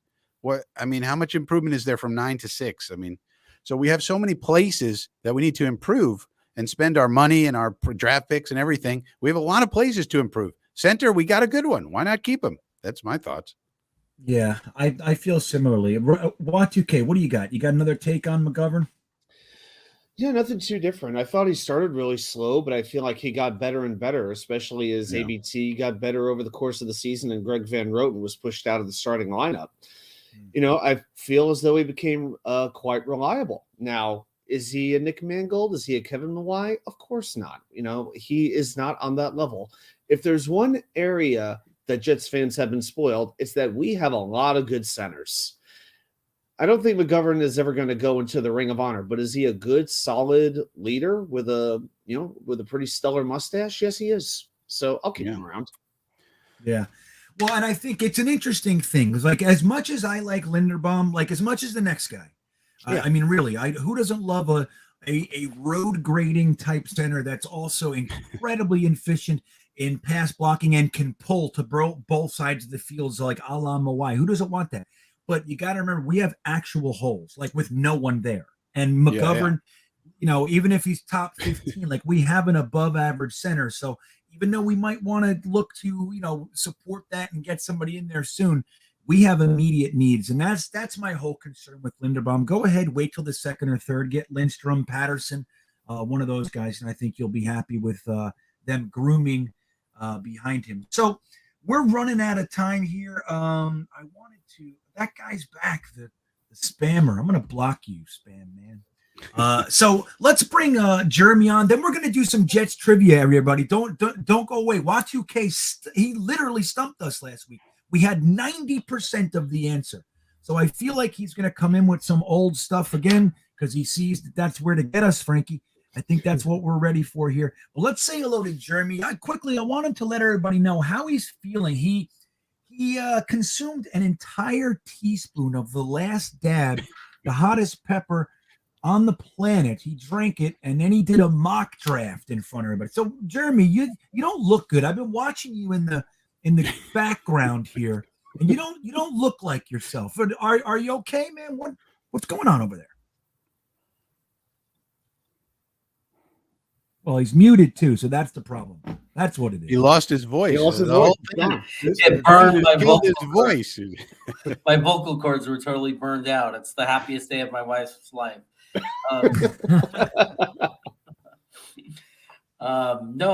you feeling? Honestly, last night was rough. Going to sleep, there was some rumbling. It wasn't so bad like you think coming out. And because let me tell you, I learned the secret of that. When me and my brothers first started eating those hot sauces, I would be drinking milk. I'd be eating ice cream sandwiches and all this stuff to deal with it. And I realized that that's what was making my stomach. That's what makes people's stomach worse than the actual hot sauce. It's the things that you do to remedy it and cool your body down. That's what makes you sick because, milk and I know for a lot of people, cream, ice cream, if you start stuffing that stuff down your mouth, it makes you sick. But as you all saw yesterday, I used almond milk. I ate a thing of yogurt. And ever since I learned that to do those kind of things, it's not as bad. I don't have like the big stomach issues. But man, I'm telling you, I was not taking any of that. I was in tremendous pain, and so was my brother. He told me afterwards, I was going to kill you if you don't hurry up and get that draft over with. And I kept asking you questions. That was, I think the chat in your stream did a good job of prolonging it, making you have to continue. Trade down. Yeah. Let's have a philosophical discussion about the right guard. Yeah. I'm like, wait. What do you mean? So it was, I think there was a real camaraderie in the chat. I think that telepathically we all understood we have a unified, singular goal, and that was to continue this as long as we can. So he can't fix himself. You know, his wife was asking in the chat, "Do you want me to bring the coolant?" And we were like, "No, don't do it, don't do it." But that was a good one. If you guys don't know, that's on Jeremy's channel, NFL Chaos with Jeremy. You can still watch the video. He does a whole mock after eating the hot sauce. It's funny. And I appreciate you doing that. Gradually his voice just gets a little bit higher. Just like by about the third round, he becomes like a soprano. It's fascinating to watch. Yeah. So, but it was a good one. And for 500 subs, he's gonna let 12 people, 12 winners, come on and throw gobs of like whipped, like what is it, like cottage cheese with hot sauce in it. We're gonna be able to throw it at his head and his face. That's what he was telling me. I think that's creative, Jeremy. I really like. No, we're gonna do it. Hey, we're gonna do Amazing Heat at 1,000, but you should be talking about the 300 because it's gonna sell one of your shirts. 300 is, and that's only about 95 subs away. Is going to be someone's going to win a Green Bean shirt. Anyone of their choice. Someone's going to win a Boycott the Beat shirt, and someone's going to win a Jets 24/7 merchandise shirt. And then 500, I'm doing full 5 shirts for O'Leary for Boycott the Beat because I want to help him raise money for the charity. And I'm going to pick a certain date. And if I get to 500 by a certain date, I'm going to donate $100 to that charity on top of it. Well, I love that. That's really cool, man. See, that's the good stuff. I mean, like, we have fun and we make fun and we poke and all that stuff, but underneath everything, Jeremy's a good dude. And I think our community that we've been developing over these past couple of years is also packed full of good people. And I really enjoyed, I have been enjoying getting to know everybody. And it's just amazing. And thanks, Jeremy. Thanks for doing all that sort of stuff.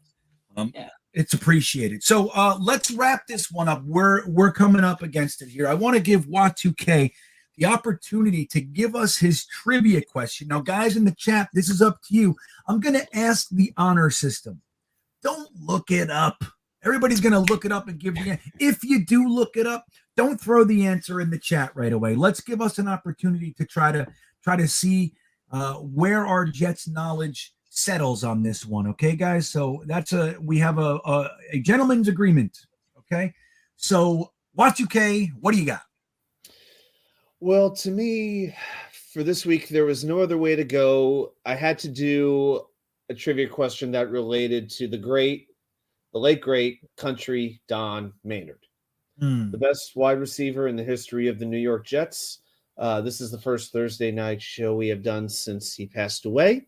So in honor of country Don, here is a Don Maynard related trivia question.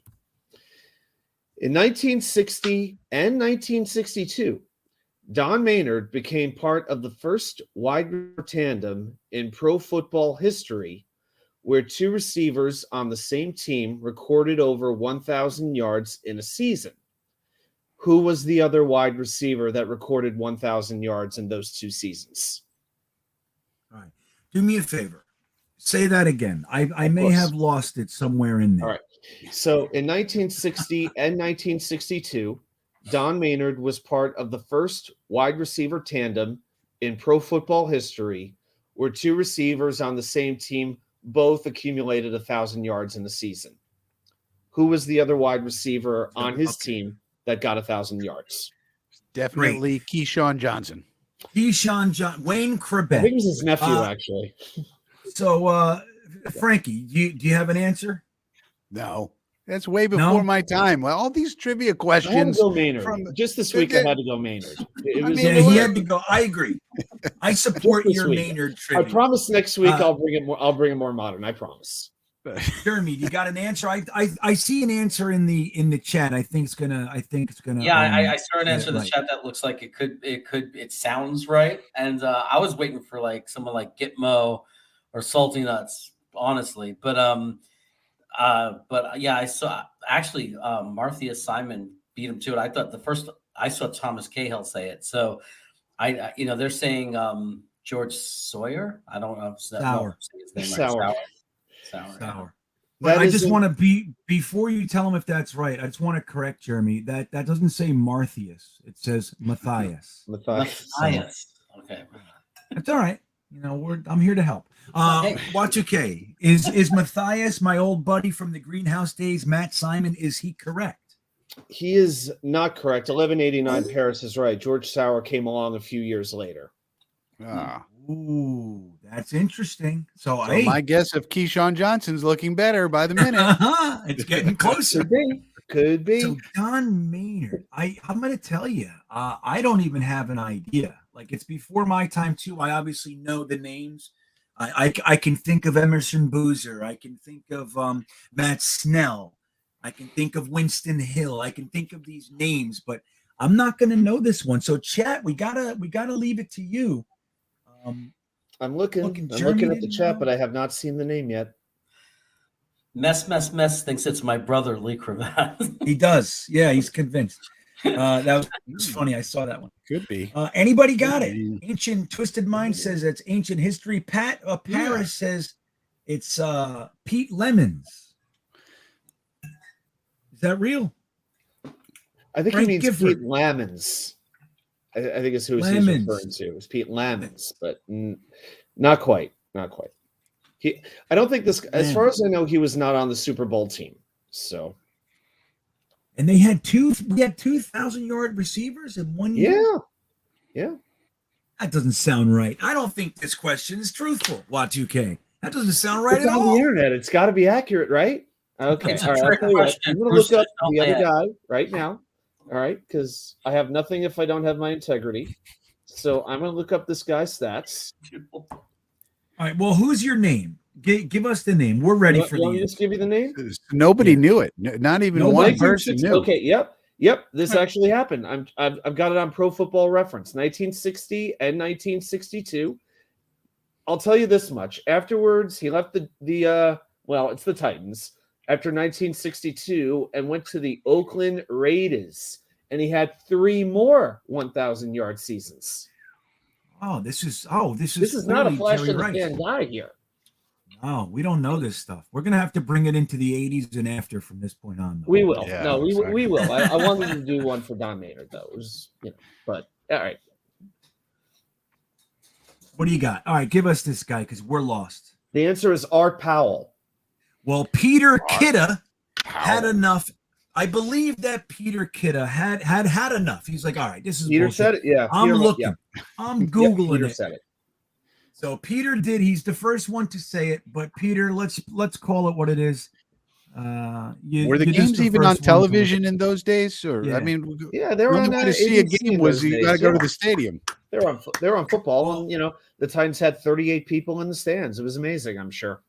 Nice. Well, Peter Kidda, we're going to give you full credit. You got it right after the stump. We're giving Peter Kidda full credit for being the only person in the chat that got it right. And this panel here, we didn't have it. I didn't have it. Frankie, Jeremy, we didn't have it. So good job, Y2K. This is 2 weeks in a row. Last week, I got to tell you, I thought for sure that we were going to get it last week. And we were close. We were real close. But we're missing one. But Art Powell's PFF grade for that season wasn't very good, so he must have stunk. That's right. His PFF was a 38.4. What is this? That guy doesn't know how to run a route. What was his DVOA? That's all I really need to know. It was a negative 2.678 DVOA, so he stunk.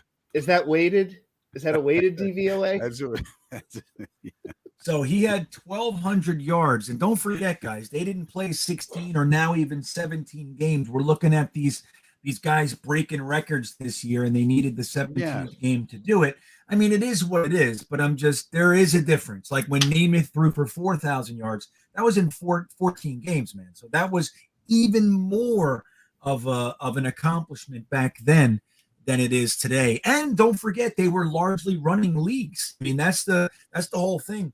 By comparison to today's NFL, it was like, so much more running than there was passing that you see today. That's why Mark Gastineau's and Klecko's numbers are so great too. Guys are catching their numbers now with 17 games and just so much more passing in the offense. I mean, Mark Gastineau and Klecko did it. Like, it was almost like every single drop back, they were in the quarterback's face. That's how good they were. So it's a totally different thing, which is why we got to get behind this year. I'm going to have a whole bunch of videos coming out in the next couple weeks about Klecko, Gastineau, and the sack exchange. And we got to make as much noise as we can to get Joe Klecko in the hall this year. And honest to God, man, I'm going to start making some noise about Mark Gastineau getting at least consideration too. It's bullshit that he doesn't even get considered. Guys with less are in there. And it's quite frankly, it's baloney, I say. So Frankie, why don't you tell everybody what you got going on? And then I got a surprise for everybody at the very, very, very end. Frankie, what do you got? Yeah, the Frankie from Flatbush channel. We do regular videos. We're going to get back onto schedule next week, I think, after the wild card weekend. And we do live shows on Sunday night. We'll have all sorts of stuff. We look at the numerical stuff. So this week we got a video on odd mirror, for example. So what is odd mirror and what is the spying and can it help us and things like that? So basically all the things that I learn about, that I'm learning myself as far as football is concerned, I try to do a video on that. Maybe other people can learn a little bit more about the game as well. Fantastic. I mean, that's the thing, guys. We're trying to bring you guys information that may even increase your knowledge base where football is concerned. Like you saw with Joe Blewett today, obviously Frankie, Y2K with, trivia and stats and all that sort of stuff. So that's what we're trying to do here. Hopefully you guys are ingesting it and it's sitting well in your bellies, because that's the goal. The beat offers us nothing. And we're trying to be a community that is educated, informed, knowledgeable, and therefore can enjoy the game and the process even more. So, Jeremy, what do you got, man? Tell everybody what you're doing this week, where they can find you, buddy. Well, it's NFL Chaos with Jeremy, obviously on YouTube, and it's on Twitter. It's at Jeremy Cravat 2. And like I was talking about it before, just like I'm trying to build up my channel, do my thing. It's kind of, I realized it yesterday, under the influence of hot sauce. I was like, it's kind of eclectic, it's a combination of all the other channels put together, because that's where I get a lot of my information. And I'm kind of like the guidance counselor of YouTube. It's like, I'll tell you where to go. Someone asked me a question about rating points for the people in the draft. And I said, you got to go to Frankie for that. I'll just send people. Right. Go to Frankie for that. You want that? Go to GreenBean for tight ends, So I'm the guidance counselor. It's like I refer people to other sites. And then really, my site is really just about family. We're just Jets family talking and having fun and having a good time and hanging out. So that's my little niche. But come have fun. I'll do crazy things. Obviously, the hot sauce thing was popular, so we'll figure out other crazy things. And at 1,000 subs, I have a pepper that I'm going to eat. And Frankie, just I don't disrespect the ghost pepper when it comes as eating it as a pepper. I wouldn't jump into it. That's crazy. Okay. That's when they dilute it with a sauce. That's right. What dilute. I see. So let's hear from the president of the Virginia Jets fan club over there in Norfolk, Virginia. What do you got, Y2K? Anything interesting coming on, or are you guys taking a break?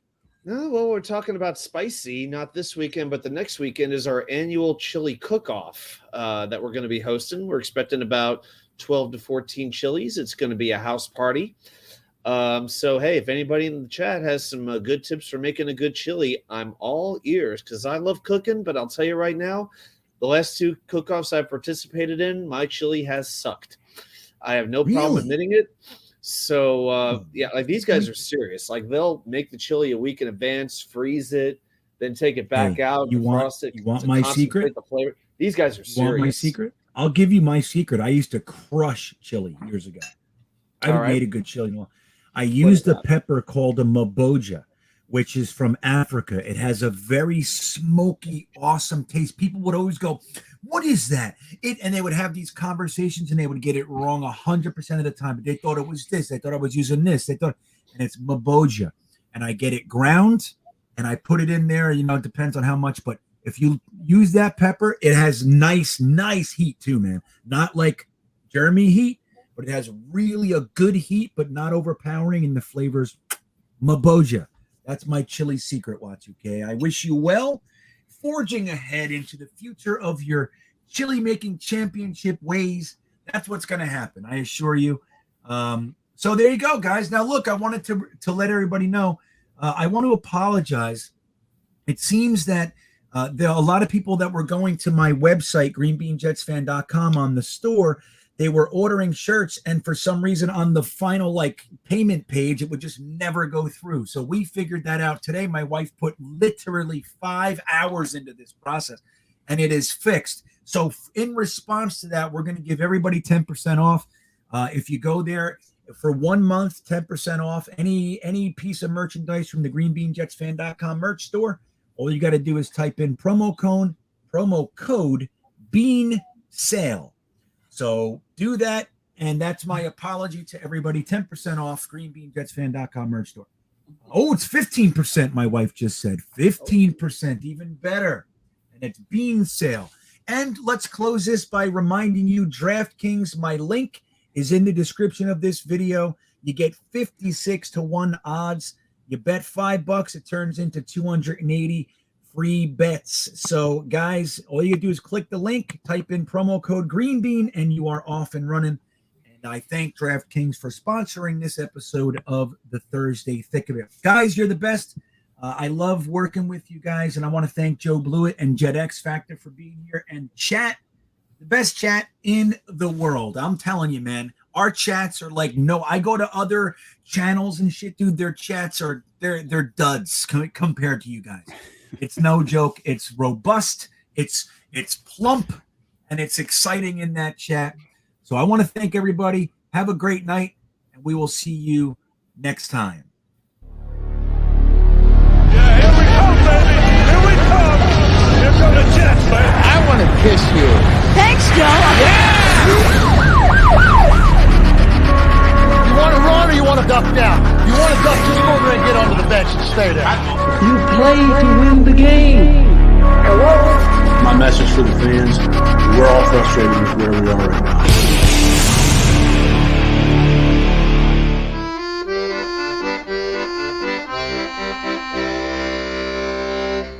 Jets, Jets, Jets.